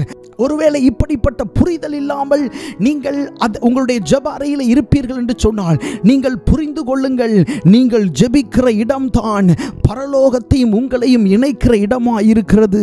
வானத்தையும் பூமியும் உண்டாக்கிற கர்த்தரிடத்திலிருந்து ஒத்தாசை வருகிற பர்வதம், ஸ்தலம் அதுதான். ஆண்டவரிடத்திலிருந்து உங்களுக்கு உதவி கடந்து வரும். ஹல்லேலூயா. வந்தே தீரும், நிச்சயமாய் வரும். ஆமென். சத்தியமாய் வரும். ஏனென்று சொன்னால், நீங்கள் போய் இருக்கிற இடம் அப்படி, அது கர்த்தருடைய பர்வதம். ஹல்லேலூயா. அன்றைக்கு ஆபிரகாம் தேவனுடைய பர்வதத்திலே பார்த்து கொள்ளப்படும் என்று சொன்னாரே, கைகளிலே ஒன்றுமே இல்லை, தன்னுடைய சொந்த மகனை ஆமென் பலி கொடுக்க வேண்டிய ஒரு நிலை. அவன் சொன்னான், கர்த்தருடைய பர்வதத்தில் பார்த்து கொள்ளப்படும் என்று சொல்லி அந்த இடத்திற்கு பெயரிட்டான். ஆமென். அது கர்த்தருடைய பர்வதம். கர்த்தருடைய பர்வதத்துக்குள்ள போனீங்கன்னா ஆமென், உங்களுக்கான காரியங்கள் பார்த்து கொள்ளப்படும், எதிர்காலம் பார்த்து கொள்ளப்படும், திருமணம் பார்த்து கொள்ளப்படும், தொழில் ஆசீர்வாதங்கள் பார்த்து கொள்ளப்படும், இழந்து போன சில ஸ்தானங்கள் அவருடைய சமூகத்திலே பார்த்து கொள்ளப்படும். எத்தனை பேர் விசுவாசிக்கிறீங்க? கர்த்தருடைய நாமம் மகிமைப்படுவதாக. ஸோ தாவீது என்ன செய்தார்? தனக்கு உண்டான நெருக்கத்திலே அவர் என்ன செய்தார் என்று சொன்னால், ஒத்தாசி வருகிற பர்வதங்களுக்கு நேராக, ஜெபம் செய்கிற இடத்திற்கு நேராக, ஆண்டவர் கிரியை செய்கிற அந்த ஸ்தலத்துக்கு நேராக தன்னுடைய கண்களை அவர் ஏறெடுத்தார். ஆமென். அதே சங்கீதத்தில் தான் சொல்லப்பட்டிருக்கிறது, என் கால்களை தள்ளாட ஓட்டார். அப்படின்னா என்ன அர்த்தம்? அவர் கால்கள் தள்ளாடுகிற ஒரு சூழ்நிலையினூடாய் கடந்து போயிருக்கிறார் என்று அர்த்தம். அப்படிப்பட்ட ஒரு நிலையிலே யாராகிலும் தேவ பிள்ளைகள் இங்கே நீங்கள் கேட்டுக்கொண்டிருப்பீர்களே, ஆனால் உங்களை பார்த்து ஆண்டவர் சொல்லுகிறார், உன் கால்களை ஆண்டவர் தள்ளாட விட மாட்டார். எப்பொழுது தெரியுமா? நீங்கள் தேவனுடைய பர்வதத்திலே வரும் பொழுது. ஹல்லேலூயா. நீங்கள் தேவனுடைய பர்வதத்திற்கு நேராக உங்களுடைய சிந்தையை திருப்பும் பொழுது, ஆமென், உங்களுடைய கால்களை தள்ளாட விட மாட்டார். உங்களுடைய ஆத்துமாவை ஆண்டவர் கைவிட மாட்டார். உங்களுடைய ஆத்துமாவை ஏதோ ஒரு சீரழிந்த நிலைக்குள்ளாக போவதற்கு ஆண்டவர் விட போகிறதே இல்லை. நிச்சயமாக வானத்தையும் பூமியும் உண்டாக்கின கர்த்தரிடத்திலிருந்து உங்களுக்கு ஒத்தாசை வரும். ஆமென். இந்த வசனம் ஒருவேளை உங்களுக்கு தெரிந்த வசனமாய் இருக்கலாம். ஆண்டவர் இந்த வசனத்திலே இந்த மாதிரியான ரீதியிலே தம்முடைய வார்த்தையை, சத்தியத்தை ஆண்டவர் விளங்க பண்ணுகிறார். கர்த்தருடைய நாமம் மகிமைப்படுவதாக. மகிமை அனைத்தும் ஆண்டவருக்கு. ஆமென். அடுத்ததாக 3வது சங்கீதம் 4வது வசனத்திலே இப்படி எழுதப்பட்டிருக்கிறது. சங்கீதம் 3:4, நான் கர்த்தரை நோக்கி சத்தமிட்டு கூப்பிட்டேன், அவர் தமது பரிசுத்த பர்வதத்திலிருந்து எனக்கு செவி கொடுத்தார். கர்த்தரை நோக்கி சத்தமிட்டு கூப்பிட்டேன். அவர் எங்கிருந்து செவி கொடுத்தாராம்? பரிசுத்த பர்வதத்திலிருந்து எனக்கு செவி கொடுத்தார். ஆமென். நீங்க தேவனுடைய பர்வதத்திற்கு போனா மட்டும் போதும், அங்க இருந்து நீங்க கூப்பிட்டா மட்டும் போதும். ஆண்டவர் அங்க இருந்து உங்களுடைய தேவைகளுக்கு, ஜெபங்களுக்கு அவர் பதில் கொடுக்க, செவி கொடுக்க அவர் உண்மையுள்ள தேவனாயிருக்கிறார். கர்த்தருடைய நாமம் மகிமைப்படுவதாக. அடுத்ததாக, தேவனுடைய பர்வதம் எப்படிப்பட்டது? நிறைய நேரங்களில் நம்ம இதை பற்றி தெரியாமல் இருக்கிறோம். நம்முடைய ஜெப ஸ்தலத்தை பற்றி நம்ம போய் ஜெபிக்கிற இடம் தான் நமக்கு தெரியும். நம்ம ஜெபிக்கிற நன்றாக பழகின இடம்தான். ஆனால் இந்த இடத்தை பற்றி நாம் அறிய வேண்டிய சில காரியங்கள் இருக்கிறது. இந்த தேவனுடைய பர்வதத்தை பற்றி பார்ப்போம். வாசிக்கலாம். சங்கீதம் 48வது சங்கீதம் 2வது வசனத்திலே, சங்கீதம் 48:2, வட திசையில் உள்ள சீயோன் பர்வதம் வடிப்பமான ஸ்தானமும் சர்வ பூமியின் மகிழ்ச்சியுமாயிருக்கிறது, அதுவே மகாராஜாவின் நகரம். மறுபடி வாசிக்கலாம். வட திசையில் உள்ள சீயோன் பர்வதம் வடிப்பமான ஸ்தானமும் சர்வ பூமியின் மகிழ்ச்சியுமாயிருக்கிறது, அதுவே மகாராஜாவின் நகரம். ஆமென். இந்த சீயோன் பர்வதம் அல்லது தேவனுடைய பர்வதம் என்பது எப்படிப்பட்டது என்று சொன்னால், வேதத்தில் சொல்லப்பட்டிருக்கிறது, அது சர்வ பூமியின் மகிழ்ச்சியான ஒரு ஸ்தலமாய் இருக்கிறது. இந்த இடம், ஆமென், யாரெல்லாம் அங்கே வருகிறார்களோ அவர்களுக்கு மகிழ்ச்சியை கொடுக்கக்கூடிய ஒரு ஸ்தலமாக இருக்கிறது. தேவனுடைய பர்வதம் என்பது, ஆமென், உங்களுக்கு மகிழ்ச்சியை கொடுக்கக்கூடிய ஸ்தலமாக இருக்கிறது. ஒருவேளை நீங்கள் ஜெபம் செய்கிற அந்த ஜெபமோ அல்லது ஜெப வாழ்க்கையோ, ஜெபம் செய்கிற அந்த இடமோ உங்களுக்கு மகிழ்ச்சியை தரவில்லை என்று சொன்னால், உங்களுடைய ஆத்துமாவிலே ஏதோ பிரச்சனை என்று அர்த்தம். உங்களால் ஜெபிக்க முடியவில்லை, வேதத்தை வாசிக்க முடியவில்லை, தொடர்ச்சியாக ஒரு தொடர்நிலையாக ஆண்டவரோடு இணைந்திருக்க முடியவில்லை என்று சொன்னால், ஆத்துமாவிலே ஏதோ பிரச்சனை என்று அர்த்தம். ஆமென். அதிலிருந்து வெளிவருவது எப்படி? ஆத்துமாவை உயிர்ப்பிக்கக்கூடிய வசனத்தை பயன்படுத்தி தான் நீங்கள் ஜெபிக்க வேண்டும். ஆண்டவரிடத்திலே, ஆண்டவர் இந்த வறட்சியை என்னிலிருந்து மாற்றும், ஜெபிக்க முடியாத தடைகளை என்னிலிருந்து எடுத்து போடும் என்று சொல்லி நீங்கள் ஜெபம் பண்ணும்போது, ஆண்டவர், ஆமென், உங்களுக்கு ஒரு விடுதலை கட்டளையிட அவர் நல்லவராயிருக்கிறார். உண்மையோடு நீங்கள் கேட்கணும், ஆண்டவரே, நான் ஜெபிக்க விரும்புகிறேன், நான் பல மணி நேரங்கள் வேத வசனத்தை வாசிக்க விரும்புகிறேன், ஆனால் எனக்கு முடியவில்லை, ஆனால் இந்த நாளிலே நான் ஜெபிக்கிற வேளையில் என்னை விடுவியும் என்று சொல்லி நீங்கள் ஜெபிப்பீர்களே ஆனால் ஆண்டவர் கட்டுகளுக்கு உங்களை நீங்களாக்குவார். உங்களால் அநேக பல மணி நேரங்கள் உங்களால் ஜெபிக்க முடியும், வேதத்தை வாசிக்க முடியும். கர்த்தருடைய நாமம் மகிமைப்படுவதாக. ஆமென். கர்த்தருடைய சமூகம் எப்பொழுதுமே உங்களுக்கு மகிழ்ச்சியை தருகிற ஸ்தலமாகத்தான் இருக்கிறது. ஆபிரகாம் எவ்வளவு துக்கத்தோடு வந்தான் என்று எனக்கு தெரியவில்லை. ஆமென். தன்னுடைய ஒரே பேரான சொந்த குமாரனை அங்கே பலியிட வேண்டிய ஒரு கட்டாயம் அங்கே வந்ததை பார்க்கிறோம். அப்படிப்பட்ட சோர்வான நிலையிலே தேவனுடைய பர்வதத்திற்கு வந்தான். ஆனால் மறுபடி அவன் திருப்பி போகும்போது அவன் சோர்வாய் திரும்பி போகவில்லை.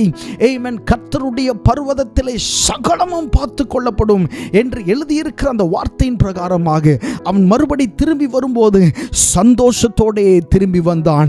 தேவனுடைய வாக்குத்தத்தத்தோடே திரும்பி வந்தான். தேவனுடைய ஆமென் அவருடைய வார்த்தையால் நிரப்பப்பட்டவனாய் திரும்பி வந்தான். நீங்கள் கர்த்தருடைய பிரசன்னத்திற்குள்ளே தேவனுடைய பர்வதத்திற்குள்ளே போய் ஒரு நாளும் வெறுமையானவர்களை நீங்கள் திரும்பி வருவதில்லை. உங்களோடு ஆண்டவர் பேசுவார். தம்முடைய சத்தியமான வார்த்தைகளை உங்களுக்கு வெளிப்படுத்துவார். ஆசீர்வாதங்களை உங்களுக்கு ஆண்டவர் தந்தே உங்களை அவர் அனுப்புகிற தேவனாயிருக்கிறார். இதுதான் தேவனுடைய பர்வதத்தினுடைய ரகசியம். தேவ பிள்ளைகளே, ஆண்டவர் உங்களோடு பேசிக் கொண்டிருக்கிறார். இன்னும் இந்த தேவ பர்வதத்தோடு நீங்கள் இணையாதவர்களாய் இருப்பீர்களே ஆனால் இந்த நாட்களிலே தேவ பர்வதத்தை பற்றி படித்துக் கொண்டிருக்கிற தியானிக்கிற இந்த நாட்களிலே ஆமென் அந்த பிரசன்னம் நிறைந்த அந்த இடத்திலே, மகிழ்ச்சி நிறைந்த இடத்திலே உங்களை நீங்கள் இணைத்துக் கொள்ளுங்கள். ஒருவேளை உங்களுக்குள்ளே சில தடைகள் இருக்குமானால் ஜெபித்து அதிலிருந்து வெளிவர ஆண்டவர் உங்களுக்கு உதவி செய்வாராக. 68வது சங்கீதம் 15வது வசனத்திலே சொல்லப்பட்டிருக்கிறது, தேவ பர்வதம் பாசான் பர்வதம் போல் இருக்கிறது. பாசான் பர்வதம் உயர்ந்த சிகரங்கள் உள்ளது. தேவனுடைய பர்வதம் எப்படிப்பட்டதாம்? பாசான் பர்வதம் போல் இருக்கிறது. பாசான் பர்வதம் எப்படிப்பட்டது? உயர்ந்த சிகரங்கள் உள்ளது. கர்த்தருடைய நாமம் மகிமைப்படுவதாக. ஆமென். அதே சங்கீதத்தில் 68வது சங்கீதம் 16வது வசனத்திலே சொல்லப்பட்டிருக்கிறது, உயர்ந்த சிகரம் உள்ள பர்வதங்களே ஏன் துள்ளுகிறீர்கள்? இந்த பர்வதத்தில் வாசமாயிருக்க தேவன் விரும்பினார். ஹல்லேலூயா. ஆம், கர்த்தர் இதிலே என்றென்றைக்கும் வாசமாயிருப்பார். தேவ பர்வதத்தினுடைய விசேஷம் என்ன? அங்க கர்த்தர் இருக்கார். ஹல்லேலூயா. தேவ பர்வதத்தினுடைய விசேஷம் என்ன? அங்கே கர்த்தர் இருக்கிறார். ஆமென். கர்த்தருடைய ஆலயத்திலே விசேஷம் என்ன? அங்க கர்த்தர் இருக்கிறார். உங்களுடைய ஜெப அறையின் அல்லது ஜெப ஸ்தலத்தின் விசேஷம் என்ன? அங்கே கர்த்தர் இருக்கிறார். ஹல்லேலூயா. ஆமென். உயர்ந்த மனிதர்களோடு உள்ள தொடர்பை அநேகர் எதிர்பார்ப்பார்கள். உயர்ந்த மனிதர்களோடு உள்ள தொடர்பை ஆமென் நான் அறிமுகப்படுத்துகிற இயேசு வானத்தையும் பூமியையும் படைத்த சர்வ அதிகாரம் உள்ள தெய்வம். ஆமென். சர்வ ஆளுகையை தன்னுடைய கரங்களில் வைத்திருக்கிறவர். அவர் உங்களோடு பேச வேண்டும், உங்களோடு உறவாட வேண்டும் என்று அவர் விரும்புகிறார். மனுஷர்களை சிருஷ்டித்ததின் நோக்கமே தான் மனிதர்களோடு உறவாட வேண்டும் என்பதற்காகத்தான். ஆமென். உயர்ந்த மனிதர்களை நீங்கள் தேடிக்கொண்டிருப்பீர்களானால் ஆமென் அந்த உயர்ந்த மனுஷனை படைத்த, உலகத்தை படைத்த ஆமென் சர்வ சிருஷ்டிக்கும் எஜமானராகிய ஆமென் சர்வ வல்லமையுள்ள தேவன் நம்முடைய கர்த்தராகிய இயேசு கிறிஸ்து ஆமென் நீங்கள் போய் ஜெபிக்கிற அந்த அறையிலே அவர் ராஜாதி ராஜாவாய் மாத்திரமல்ல உங்களுடைய நெருங்கின நண்பனாய் அவர் அந்த இடத்திலே உங்களுக்காக எதிர்பார்த்து காத்து கொண்டிருக்கிறார். ஹல்லேலூயா. ஆமென். நினைத்து பாருங்கள், ஒரு தேசத்தில் உள்ள முக்கியஸ்தரோடு ஒரு சில நிமிடங்கள் நீங்கள் செலவழித்தால் போதும். அவரோடு நீங்கள் பேசிவிட்டு வெளியே வந்தவுடனே வெளியே இருக்கிற மீடியா எல்லாம் உங்கள்கிட்ட வரும். என்ன பேசுனீங்க? எந்த மாதிரியான காரியம் பேசுனீங்க? உங்களுக்கும் இவருக்கும் எப்படி தொடர்பு என்று சொல்லி அநேகர் உங்களை விசாரிக்க வந்து விடுவார்கள். ஏன் தெரியுமா? ஆமென். நீங்க பேசிட்டு வந்த நபர் சாதாரணமான நபர் இல்லை. ஒரு சாதாரண இந்த உலகத்தில் இருக்கிற முக்கியஸ்தனுக்கே இப்படிப்பட்ட ஒரு மகிமை இருக்கும்னா வானத்தையும் பூமியையும் படைத்த கர்த்தரோடு நீங்கள் பேசுவீர்களே ஆனால் ஆமென் உங்களுடைய வாழ்க்கை தலைகீழாய் மாறும் என்பதிலே எந்த சந்தேகமும் இல்லை. ஹல்லேலூயா. கர்த்தருடைய நாமம் மகிமைப்படுவதாக. இந்த பர்வதத்தில் வாசமாயிருக்க தேவன் விரும்பினார். தேவனுடைய பர்வதத்திலே தேவன் வாசமாயிருக்க விரும்பினார். ஆம், கர்த்தர் இதிலே என்றென்றைக்கும் வாசமாயிருப்பார். கர்த்தருடைய நாமம் மகிமைப்படுவதாக. அடுத்ததாக, யார் தேவனுடைய பர்வதத்திலே தங்கி இருப்பவர்கள்? அதற்கு ஒரு தகுதி இருக்கிறது. எல்லாரும் தேவனுடைய பர்வதத்தில் தங்கிடுவாங்களா? முடியாது. வேதத்தில் அந்த வசனத்தை வாசிக்க போகிறோம். சங்கீதங்களின் புஸ்தகம் 15வது சங்கீதம் 1வது வசனத்திலிருந்து 4வது வசனம் அல்லது 5வது வசனம் வரைக்கும் வாசிக்கலாம். சங்கீதங்களின் புஸ்தகம் 15வது சங்கீதம் 1வதிலிருந்து 5வது வரைக்கும். கர்த்தாவே, யார் உம்முடைய கூடாரத்தில் தங்குவான்? யாருடைய பரிசுத்த பர்வதத்தில் வாசம் பண்ணுவான்? நல்லா கவனிங்க. சில நேரத்தில் ஏன் நம்மால ஜெபிக்க முடிகிறது இல்லை என்பதற்கான பதில் இதில் இருக்கிறது. உத்தமனாய் நடந்து, மறுபடியும் அந்த வசனத்தை வாசிக்கலாம். கர்த்தாவே, யார் உம்முடைய கூடாரத்தில் தங்குவான்? யார் உம்முடைய பரிசுத்த பர்வதத்தில் வாசம் பண்ணுவான்? உத்தமனாய் நடந்து நீதியை நடப்பித்து மனதார சத்தியத்தை பேசுகிறவன் தானே. அவன் தன் நாவினால் புறங்கூறாமலும் தன் தோழனுக்கு தீங்கு செய்யாமலும் தன் அயலான் மேல் சொல்லப்படும் நிந்தையான பேச்சை எடுக்காமலும் இருக்கிறான். ஆகாதவன் அவன் பார்வைக்கு தீல்பானவன். கர்த்தருக்கு பயந்தவர்களையோ கனம் பண்ணுகிறான். ஆணையிட்டதில் தனக்கு நஷ்டம் வந்தாலும் தவறாதிருக்கிறான். தன் பணத்தை வட்டிக்கு கொடாமலும் குற்றமில்லாதவனுக்கு விரோதமாய் பரிதானம் வாங்காமலும் இருக்கிறான். இப்படி செய்கிறவன் என்றென்றைக்கும் அசைக்கப்படுவதில்லை என்று சொல்லப்பட்டிருக்கிறது. இந்த வசனங்களுக்கு சில விளக்கங்கள் தேவையில்லைன்னு நினைக்கிறேன். எல்லாம் தெரிந்த வார்த்தைகள் தான். யார் ஆண்டவருடைய கூடாரத்தில் தங்க முடியும்? யார் அவருடைய பரிசுத்த பர்வதத்தில் வாசம் பண்ண முடியும்? உத்தமனாய் நடக்கிறவன், நீதியை நடப்பிக்கிறவன், மனதார உண்மையை சத்தியத்தை பேசுகிறவன், நாவினால் புறங்கூறாதவன், தோழனுக்கு தீங்கு செய்யாதவன், அயலான் மேல் சொல்லப்படும் நிந்தையான பேச்சை எடுக்காதவன். ஆகாதவன் அவன் பார்வைக்கு தீழ்ப்பானவனாய் காணப்படுவான். கர்த்தருக்கு பயந்தவர்களை கனம் பண்ணுகிறவன், ஆணையிட்டதில் தனக்கு நஷ்டம் வந்தாலும் தவறாதிருக்கிறவன், தன் பணத்தை வட்டிக்கு கொடாமலும் குற்றமில்லாதவனுக்கு விரோதமாய் பரிதானம் வாங்காமலும் இருக்கிறவன். இப்படி செய்கிறவன் தான் என்றைக்கும் அசைக்கப்படுவதில்லை. மாத்திரமல்ல, சங்கீதங்களின் புஸ்தகம் 24வது சங்கீதம் 3, 4, 5 வசனங்களை வாசிக்கும் போது அங்கேயும் இந்த வசனங்கள் மறுபடி சொல்லப்பட்டிருக்கிறது. யார் கர்த்தருடைய பர்வதத்தில் ஏறுவான்? யார் அவருடைய பரிசுத்த ஸ்தலத்தில் நிலைத்திருப்பான்? கைகளில் சுத்தம் உள்ளவனும் இருதயத்தில் மாசில்லாதவனுமாயிருந்து தன் ஆத்துமாவை மாயைக்கு ஒப்புக்கொடாமலும் கபடாய் ஆணையிடாமலும் இருக்கிறவனே. அவன் கர்த்தரால் ஆசீர்வாதத்தையும் தன் இரட்சிப்பின் தேவனால் நீதியையும் பெறுவான் என்று சொல்லப்பட்டிருக்கிறது. இந்த வசனங்கள் தெளிவாக இருக்கிறபடியினால் இதற்கு ஒரு பெரிய விளக்கம் தேவையில்லை என்று நினைக்கிறேன். ஸோ கர்த்தருடைய பர்வதத்திலே நாம் வாசம் பண்ணுகிறதற்கு நமக்கு இப்படிப்பட்ட குணாதிசயங்கள் தேவை. நாம் இப்படிப்பட்ட பரிசுத்தம் உள்ளவர்களாக இருந்தால்தான் கர்த்தருடைய பர்வதத்திலே நாம் நிலைத்திருக்க முடியும். ஆமென். ஜெபஸ்தலத்திலே நாம் ஒரு நிலைத்திருந்து ஜெபிக்க முடியும். நிறைய நேரங்களே நம்மால ஜெபிக்க முடியாததுக்கு காரணம் என்ன? நம்முடைய மனதில் இருக்கிற வேண்டாத காரியங்கள், மனதில் இருக்கிற வேண்டாத காயங்கள், மனதில் இருக்கிற வேண்டாத சிந்தைகள் தான் ஜெபிக்க முடியாதபடி நம்மை தடுத்து கொண்டிருக்கிறது. தேவனுடைய பரிசுத்த ஸ்தலத்தில் நீங்க வாசம் பண்ணணும்னு உங்களுக்கு ரொம்ப ஆர்வமாக இருந்தால் நம்ம என்ன செய்யணும்? அதுக்காக நம்முடைய உள்ளம் ஏங்கணும். யாராவது ஒருவர் நம்மை மனசு கஷ்டப்படுறபடி பேசினா கூட நம்முடைய மனது ஃபுல்லாக, ஒருவேளை நான் இவங்களை எதிர்த்து பேசிட்டேன்னா, ஒருவேளை இவங்களை நான் கஷ்டப்படுத்திட்டேன்னா நான் ஆண்டவருடைய சமூகத்துக்கு போக முடியாதே என்கிற எண்ணத்தோடு நாம் கவனம் உள்ளவர்களாக இருக்க வேண்டும். ஆமென். ஒரு சிறிய பாவம் நம்முடைய சிந்தையை தாக்க வரும்போது நாம் யோசிக்க வேண்டும், இல்லை இதை நான் உள்ளே அனுமதித்தால் நான் மறுபடி போய் என் தேவனுடைய பிரசன்னத்திலே அமருவது கடினம் என்பதை அறிந்தவர்களாய் சில காரியங்களை விட்டு நாம் விலக வேண்டும். கர்த்தருடைய நாமம் மகிமைப்படுவதாக. இப்படித்தான் நம்மை பாதுகாத்து கொள்ள வேண்டும். அப்படி பாதுகாத்து கொண்டால் நீங்கள் தேவனுடைய பிரசன்னத்திலே வரும்போது உங்களுடைய கண்கள் நிறையும், உங்களுடைய இருதயம் மகிழ்ந்து கலிகூரும். ஆண்டவருடைய பிரசன்னத்தினாலே ஒரு சில நொடிகளிலே ஆண்டவருடைய பிரசன்னம் உங்களை தொடும். நிறைய நேரங்கள் ஆண்டவருடைய பிரசன்னத்திற்காக நம்ம காத்து காத்து இருக்கும் பொழுது அந்த தொடுதலையே உணராமல் நிறைய நேரங்களில் ஜெபத்தை செய்து முடித்து வந்து விடுவோம். ஆனால் நீங்கள் தேவனோடு இணைப்பில் இருப்பீர்கள் என்று சொன்னால், நீங்கள் அப்பா பிதாவே என்று நீங்கள் கூப்பிட துவங்குகிறதற்கு முன்னாகவே அவருடைய பிரசன்னம் உங்களுக்காக காத்து கொண்டிருக்கும். ஹல்லேலூயா.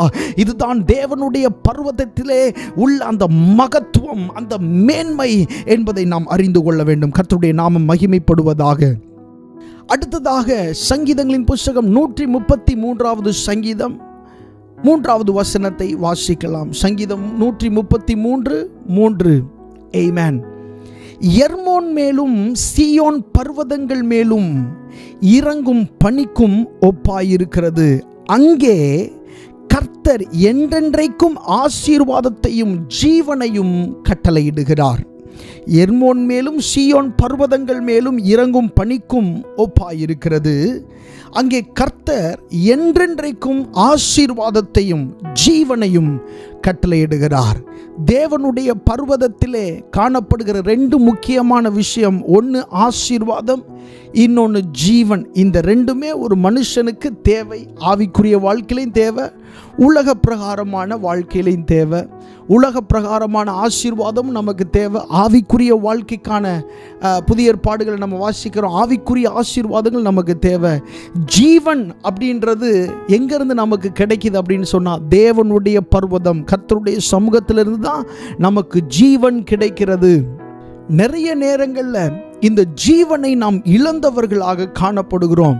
இந்த ஜீவன் எப்படிப்பட்டதுன்னா, அதுதான் உங்கள் ஆத்துமாவை எப்பொழுதுமே வாழ வைக்கிற ஒரு விஷயமாக இருக்கிறது. பிரியமானவனே, உன் ஆத்துமா வாழ்கிறது போல நீ எல்லாவற்றிலும் வாழ்ந்து சுகமாய் இருப்பாயாக அப்படின்னு நம்ம வேதத்தில் வாசிக்கிறோம்ல. இந்த ஆத்துமாவை வாழ வைக்கிற அந்த ஜீவன் இருக்கு பாருங்க. அந்த ஜீவன் எந்த இடத்துல இருந்து நமக்கு வருது? தேவனுடைய பர்வதம் அல்லது கர்த்தருடைய ஆலயம் அல்லது நீங்கள் ஜெபிக்கிற ஸ்தலத்திலிருந்து தான் இந்த ஜீவன் வெளிப்படுகிறது. தேவனுடைய ஆசீர்வாதம் வெளிப்படுகிறது. இந்த ஜீவன்ல நம்ம குறைவடையும் போது, இந்த ஜீவன்ல நம்ம கம்மியாகும் போது தான் ஆவிக்குரிய வீழ்ச்சி உண்டாகிறது. பாவத்திற்கான எண்ணம் வருகிறது பாருங்க. அது எப்படி வருதுன்னா, இந்த ஜீவன் உள்ள குறையும் போது ஆட்டோமேட்டிக்காக மாம்சிகத்தினுடைய அதிகரிப்பு வெளிப்பாடு அங்கே வருகிறதை பார்க்கிறோம். ஸோ இந்த ஜீவன் உங்களுக்குள்ள வேணும் அப்படின்னு சொன்னால் உங்களுக்கு நீங்கள் எங்கே போகணும்னா தேவனுடைய பர்வதத்திற்கு போக வேண்டும். கர்த்தருடைய நாமம் மகிமைப்படுவதாக. நிறைய நேரங்களில் தேவனுடைய பர்வதத்தில், அதாவது கர்த்தருடைய சமூகத்தில் இருக்கிற அந்த மேன்மையை உணராமலே நாம் நிறைய நேரம் ஜெபித்து வந்து விடுகிறோம். இல்லை, கர்த்தருடைய சமூகத்திலே அவருடைய ஆசீர்வாதம் அங்கே தான் குவிந்து கிடக்கிறது. நமக்கு கிடைக்க வேண்டிய ஜீவன் அங்கே தான் இருக்கிறது. நமக்கு கிடைக்க வேண்டிய ஞானம் அங்கே தான் இருக்கிறது. கர்த்தருடைய நாமம் மகிமைப்படுவதாக. சோ கர்த்தருடைய ஆசீர்வாதத்திற்கும் அவருடைய ஜீவனுக்கும் பிறப்பிடமே அவருடைய சமூகம் தான், பிறப்பிடமே அவருடைய பர்வதம் தான் என்பதை நாம் நினைவில் வைத்துக் கொள்ள வேண்டும்.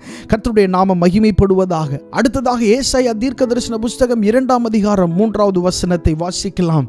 ஏசாயா 2ஆம் அதிகாரம் 3வது வசனம். திரளான ஜனங்கள் புறப்பட்டு வந்து நாம் கர்த்தரின் பர்வதத்துக்கும் யாக்கோபின் தேவனுடைய ஆலயத்துக்கும் போவோம் வாருங்கள்.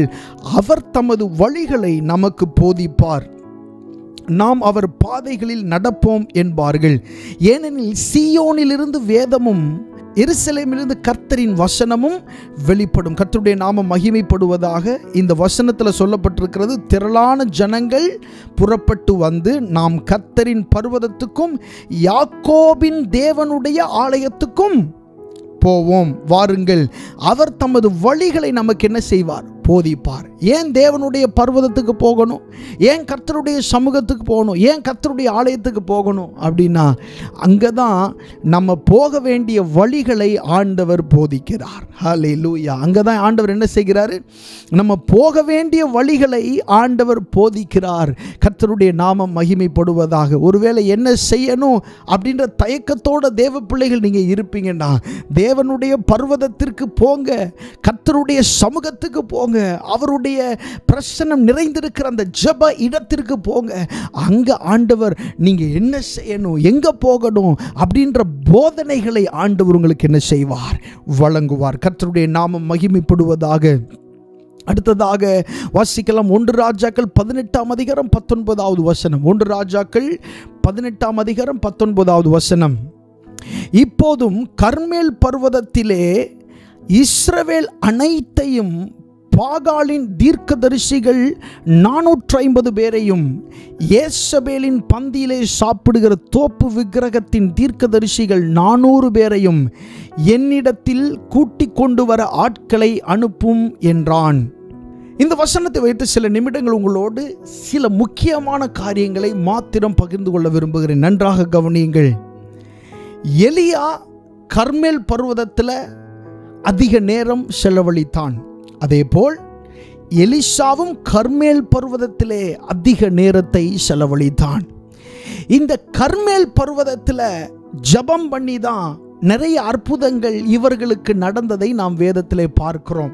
இந்த கர்மேல் பர்வதத்தில் இருக்கும்போது தான் ஆமென் போர் வீரர்கள் அங்கே வருகிறத பார்க்கிறோம். தேவனுடைய அக்கினி புறப்பட்டதை பார்க்கிறோம்.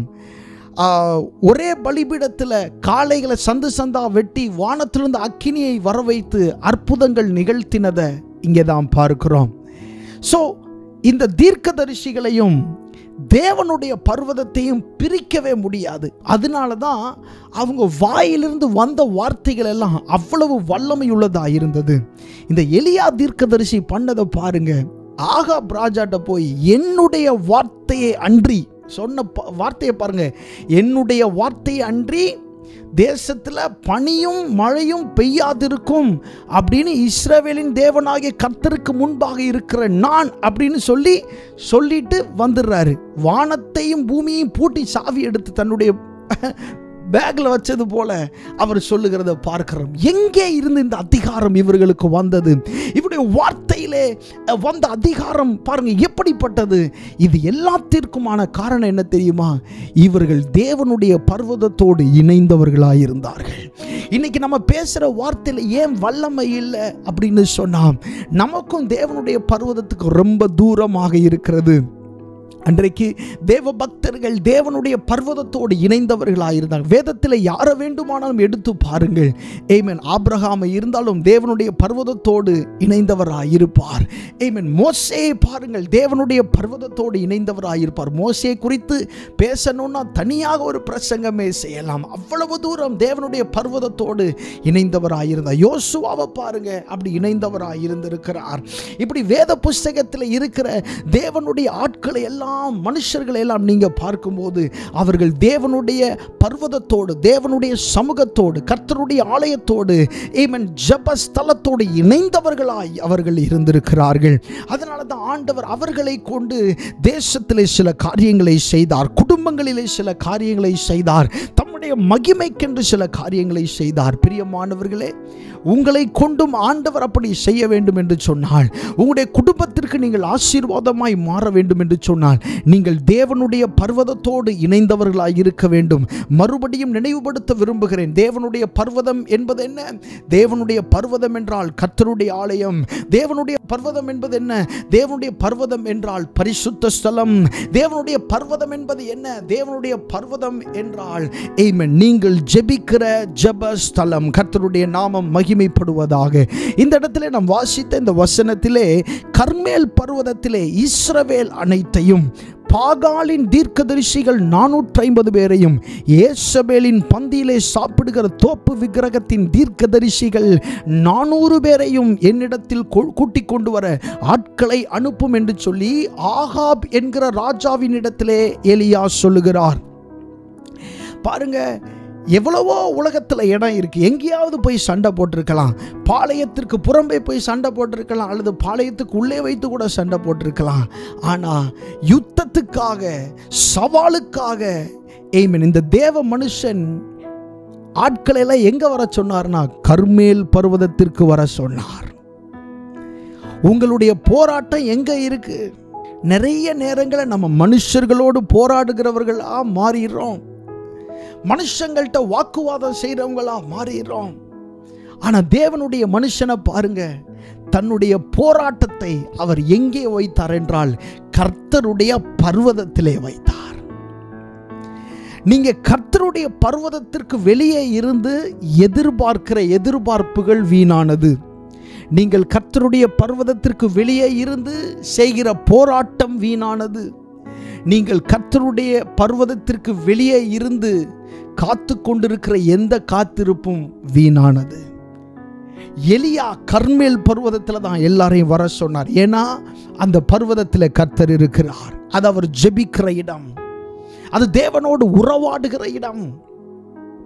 இந்த இடத்துல தான் எல்லாரையும் வர சொன்னார். இஸ்ரவேல் மாத்திரமல்ல, பாகாலின் தீர்க்கதரிசிகள் ஏசபேலின் பந்தியிலே சாப்பிடுகிற விக்கிர தோப்பினுடைய தீர்க்கதரிசிகளை எல்லாத்தையும், அந்த ஆட்களை எல்லாம் அங்கே வர சொல்கிறாரு. கிட்டத்தட்ட முக்கியமான எதிரிகள் 850 பேர், அதுபோக இஸ்ரவேல் ஜனங்கள், இவர்கள் எல்லாரையும் கூடி வர செய்கிறார். அந்த இடத்துல தான், தேவனுடைய பர்வதத்தில் தான் அந்த சவாலை அவர் நிறைவேற்றுகிறத பார்க்கிறோம். தேவனுடைய பர்வதத்துக்கு நீங்கள் பிரச்சனைகளை கொண்டு வந்தீங்கன்னா என்ன நடக்கும் அப்படின்னா, நான் சிம்பிளாகவே சொல்கிறேன், நமக்கு நேரம் குறைவாக இருக்கிறதுனால, தேவனுடைய பர்வதத்துக்கு உங்கள் பிரச்சனைகளை கொண்டு வந்தீங்கன்னா உங்கள் எதிரிகளால் அங்கே விளையாடவே முடியாது. உண்மையாக சொல்கிறேன். அன்னைக்கு அத்தனை பாகாலின் தீர்க்கதரிசிகள் இருந்தாங்கல்ல, எலியா என்ன சொன்னார்? ஒரு பலிபீடத்தை உண்டாக்கணும், ஒரு காளையை சந்தா துண்டிக்கணும், தீ போடக்கூடாது, வானத்திலிருந்து அக்கினியினால் பதிலளிக்கிற தேவன்னு சொல்லணும்னு சொல்லி, அதுதான் சவால். அவர்கள் நிறைய பேர் இருக்கிறதுனால நீங்கள் முந்தி எடுத்துக்கோங்கன்னு சொன்னார். இவங்க எடுத்துக்கிட்டு பாகாலே எங்களுக்கு உத்தரவு வரலும், பாகாலே எங்களுக்கு உத்தரவு வரலும் அப்படின்னு சொல்லிட்டு சன்னதம் சொல்லி கொண்டிருந்தார்கள். எப்போ வர? காலையிலேருந்து சாயங்காலம் வரைக்கும். ஆமென். ஒரு கிரியை நடக்கலை. என்ன அர்த்தம்? உங்களுடைய சத்துருக்கள் நீங்கள் ஜெபம் பண்ணுற ஜெப அறையில், கர்த்தருடைய பர்வதத்தில் நீங்கள் இருக்கும்போது அவனால் செயல்படவே முடியாது. ஒருவேளை செயல்படுறதுக்கான வாய்ப்பு இருந்தால் கூட ஆண்டவர் அதை இல்லாமல் ஆக்கிடுவார். ஆமென். இதனால தான் சவால்களை ஆண்டவருடைய சமூகத்தில் கொண்டு வரணும். உங்களுடைய எதிரிகள் கிரியை செய்ய முடியாமல் போகிறது எங்கே தெரியுமா? நீங்கள் ஜெப அறையிலிருந்து ஜெபிக்கும் போது தான். ஆனால் நிறைய நேரங்களில் ஆண்டவருடைய சமூகத்தை விட்டு வெளியே போய் யுத்தம் பண்ண நினைக்கிறதுனால தான், வெளியே போய் எப்படியாவது ஒரு நீதியை பெற்றுக்கொள்ளலாம் அப்படின்னு நினைக்கிறதுனால தான், பணத்தினால எதையாவது செஞ்சிடலாம்னு நினைக்கிறதுனால தான் அங்கே ஆண்டவருடைய கிரியை நம்மளால் என்ன செய்ய முடியலை, பார்க்க முடியலை. ஆனால் இந்த எலியா செய்ததை பாருங்கள். தேவனுடைய பர்வதத்திலே, கர்மேல் பர்வதத்துக்கு அவங்கள கூட்டிட்டு வர்றாரு. இது அவர் ஜெபம் பண்ணுற இடம். கர்மேல் பர்வதம் அவர் ஜெபம் பண்ணுற இடம். பிரச்சனைகளை உங்கள் ஜெப அறைக்குள்ளே கொண்டு வாங்க. ஆமென். ஜெப அறைக்கு வெளியே இருந்து நீங்களாக செயல்படாதீங்க, அது தோல்வியில் முடியும். எந்த காரியங்களையும் தேவனுடைய பர்வதத்தில் இருந்து நீங்கள் செஞ்சீங்கன்னா நிச்சயமாக ஆண்டவர் நமக்கு வெற்றியை தர அவர் உண்மையுள்ள தேவனாக இருக்கிறார். ஸோ உங்கள் போராட்டம் எப்போதுமே தேவனுடைய பர்வதத்தில் தான் இருக்கணும். உங்கள் எதிரிகள் அங்கே தான் மடங்கடிக்கப்படுவார்கள். உங்கள் எதிரிகள் அங்கே தான் இடறி விழுவார்கள். உங்கள் எதிரிகள் அப்போதான் ஒரு வழியாய் வந்தவர்கள் 7 வழியாய் புறப்பட்டு போவார்கள். ஏன்னா நீங்கள் இருக்கிறது தேவனுடைய பர்வதம். கர்த்தருடைய நாமம் மகிமைப்படுவதாக. அது மாத்திரமல்ல, 1 ராஜாக்கள் 18ஆம் அதிகாரம் 42வது வசனத்தை நம்ம வாசிக்கும் போது, ஆகா போஜனபானம் பண்ண போனான். பின்பு எலியா கர்மேல் பர்வதத்தினுடைய சிகரத்தின் மேல் ஏறி தரையிலே பணிந்து தன் முகம் முழங்காலில் பட குனிந்து அவன் அங்கே விண்ணப்பம் பண்ண ஆரம்பிக்கிறான். அந்த இடத்திற்கான மரியாதையை கொடுக்குறான். பாருங்க, நீங்கள் ஜெபஸ்தலத்தில் அதுக்கேற்ற ஒரு மரியாதையை நீங்கள் கொடுக்கணும். ஆமென். கர்த்தருடைய பர்வதம் அது நீங்கள் ஜெபம் பண்ணுற இடம். அங்கே எலியா கொடுத்த மரியாதை நீங்கள் பாருங்கள். எப்படி கொடுக்குறான்? தன்னுடைய முகம் தன் முழங்காலில் பட குனிந்து அவன் அந்த மரியாதை அங்கே என்ன செய்கிறான்? ஜெபஸ்தலத்தில் கொடுக்குறான். ஆண்டவருடைய இடத்துல நாம் இப்படிப்பட்ட மரியாதை கொடுக்குறோமா என்பதை நாம் யோசித்து பார்க்கணும். அது மாத்திரமல்ல, அவன் அற்புதங்களையும் எதிர்பார்த்தான். எங்கே இருந்து? தேவனுடைய பர்வதத்திலிருந்து அற்புதங்களை எதிர்பார்த்தான். தன்னுடைய வேலைக்காரனை அனுப்பி, சமுத்திர மார்க்கமாய் அவனை அனுப்பி ஏதாவது அடையாளம் இருக்கிறதா என்று சொல்லி எதிர்பார்த்தான். ஆமென். தேவனுடைய பர்வதத்துக்கு வெளியே இருந்து அவன் எதிர்பார்க்க முடியாது. அது அப்படி நடக்காது. கர்த்தருடைய பர்வதத்தில் இருந்து தான் நம்ம எதிர்பார்க்க வேண்டும். கர்த்தருடைய நாமம் மகிமைப்படுவதாக. ஸோ பாருங்க, தேவனுடைய பர்வதம் அப்படின்னா கர்த்தருடைய பர்வதத்தில் பார்த்து கொள்ளப்படும். ஸோ தேவனுடைய பர்வதம் அப்படின்னா என்ன அர்த்தம்? தேவனுடைய பர்வதம் அவருடைய பரிசுத்த ஸ்தலம், தேவனுடைய ஆலயம், நீங்கள் ஜெபிக்கிற இடம். நிறைய காரியங்களை இந்த தேவனுடைய பர்வதத்தை பற்றி நாம் தியானித்திருக்கிறோம். ஒரே ஒரு வசனத்தை மாத்திரம் உங்களோடு பகிர்ந்து கொண்டு இந்த பிரசங்கத்தை நம்ம முடிக்கலாம். கர்த்தருடைய நாமம் மகிமைப்படுவதாக. தானியேல் தீர்க்கதரிசன புஸ்தகம் 9வது அதிகாரம் 20வது வசனம். தானியேல் தீர்க்கதரிசன புஸ்தகம் 9வது அதிகாரம் 20வது வசனம். இப்படி சொல்லி ஜெபம் பண்ணி என் பாவத்தையும் என் ஜனமாகிய இஸ்ரவேலின் பாவத்தையும் அறிக்கையிட்டு என் தேவனுடைய பரிசுத்த பர்வதத்துக்காக என் விண்ணப்பத்தை என் தேவனாகிய கர்த்தருக்கு முன்பாக செலுத்தி கொண்டிருந்தேன். இங்கே தானியேல் ஜெபம் பண்றது எதுக்காகன்னு பாருங்க. தேவனுடைய பரிசுத்த பர்வதத்துக்காக அவருடைய விண்ணப்பத்தை கர்த்தருக்கு நேராக அவர் செலுத்தி கொண்டிருந்தார். ஏன்னு சொன்னால், தேவனுடைய பரிசுத்த பர்வதத்துக்கு நேராக ஜனங்கள் போக முடியாதபடி, தாம் அங்கே போக முடியாத அளவில் சிறையிருப்புகள் இருந்ததை தானியேல் நன்கு உணர்ந்தவராய் அவர் ஜெபிக்க துவங்கினார். ஒருவேளை நீங்கள் கர்த்தருடைய சமூகத்துக்கு போக முடியாத ஒரு தடை இருக்கும்னா அது ரொம்ப ஒரு பொல்லாத ஒரு விஷயம். ஆமென். நம்முடைய வாழ்க்கையை சீரழித்து விடும். அப்படிப்பட்ட நிலையிலே நாம் ஒரு காலம் தள்ளிவிடப்படக்கூடாது. ஒரு கிறிஸ்தவனாக இருந்து இந்த பூமியில் அவனுக்கு நரகம் என்ன தெரியுமா? தேவனுடைய பிரசன்னத்தை அனுபவிக்க முடியாதது தான் உண்மையான நரகம். ஹல்லேலூயா. இந்த பூமியில் இருக்கிற நாள் வரைக்கும், யுகாயுகமாய் நம்ம ஆண்டவரோட இருக்க போகிறான். இந்த பூமியில் இருக்கிற நாள் வரைக்கும் கர்த்தரோட ஒவ்வொரு நிமிடமும் நம்ம இணைந்து இசைந்து இருக்கிறது தான் ஆண்டவர் விரும்புகிறார். ஆனால் பிசாசு அதற்கு எத்தனையோ தடைகளை நம்முடைய வாழ்க்கையில் கொண்டு வரலாம். ஆனால் இந்த நாளில் ஜெபம் பண்ணுங்க. ஆண்டவரே, உம்முடைய பரிசுத்த பர்வதத்துக்கு நேராக ஆண்டவரே, நான் இணையக்கூடாதபடி, நான் சேரக்கூடாதபடிக்கு இருக்கிற தடைகள் எல்லாம் உடைக்கப்படட்டும் என்று கண்களை மூடி ஜெபம் பண்ணுவோம். Hallelujah. Oh thank you Jesus. நன்றி செலுத்துகிறோம் ஆண்டவரே. அப்பா, தேவனுடைய பர்வதம் என்று சொல்லி நாங்கள் தியானித்த இந்த காரியங்கள் எல்லாம் நீர் அறிந்திருக்கிறீர் ஆண்டவரே. உம்முடைய பர்வதத்திலே ஆண்டவரே ஸ்தோத்திரம், அது சர்வ பூமியின் மகிழ்ச்சியாக இருக்கிறது. ஓ, இதிலே வாசம் பண்ணும்படி இதை கர்த்தர் தெரிந்து கொண்டார் என்று சொல்லி வேதத்திலே சொல்லப்பட்டிருக்கிறதே. அப்பா, உம்முடைய பர்வதத்திற்கு நேராக நாங்கள் இணையக்கூடாதபடிக்கு இருக்கிற தடைகள் எல்லாம் அதிகாரமுள்ள இயேசுவின் நாமத்தினாலே இப்பொழுதே உடைக்கப்படுவதாக. ஹல்லேலூயா. உடாபாலா ரிகமனா சந்தரபா கதிலபரபா. கர்த்தருடைய நாமம், கர்த்தருடைய நாமம், கர்த்தருடைய நாமம். ஹல்லேலூயா. உம்முடைய ரத்தம் தெளிக்கப்படுவதாக. உம்முடைய பிள்ளைகள் மேல் உம்முடைய ரத்தம் தெளிக்கப்படுவதாக. சத்ருவே, உம்முடைய கையை எடு இயேசுவின் நாமத்தினாலே. உனக்கு அதிகாரம் இல்லை. ஜனங்களை தடுக்கிறதற்கு உனக்கு அதிகாரம் இல்லை இயேசுவின் நாமத்தினாலே. ஹல்லேலூயா, ஹல்லேலூயா, ஹல்லேலூயா. நன்றி செலுத்துகிறோம் ஆண்டவரே, நன்றி செலுத்துகிறோம் அப்பா. நம்முடைய ஒத்தாசை வானத்தையும் பூமியையும் படைத்த கர்த்தரிடத்திலிருந்து வருகிறது, அது உண்மை.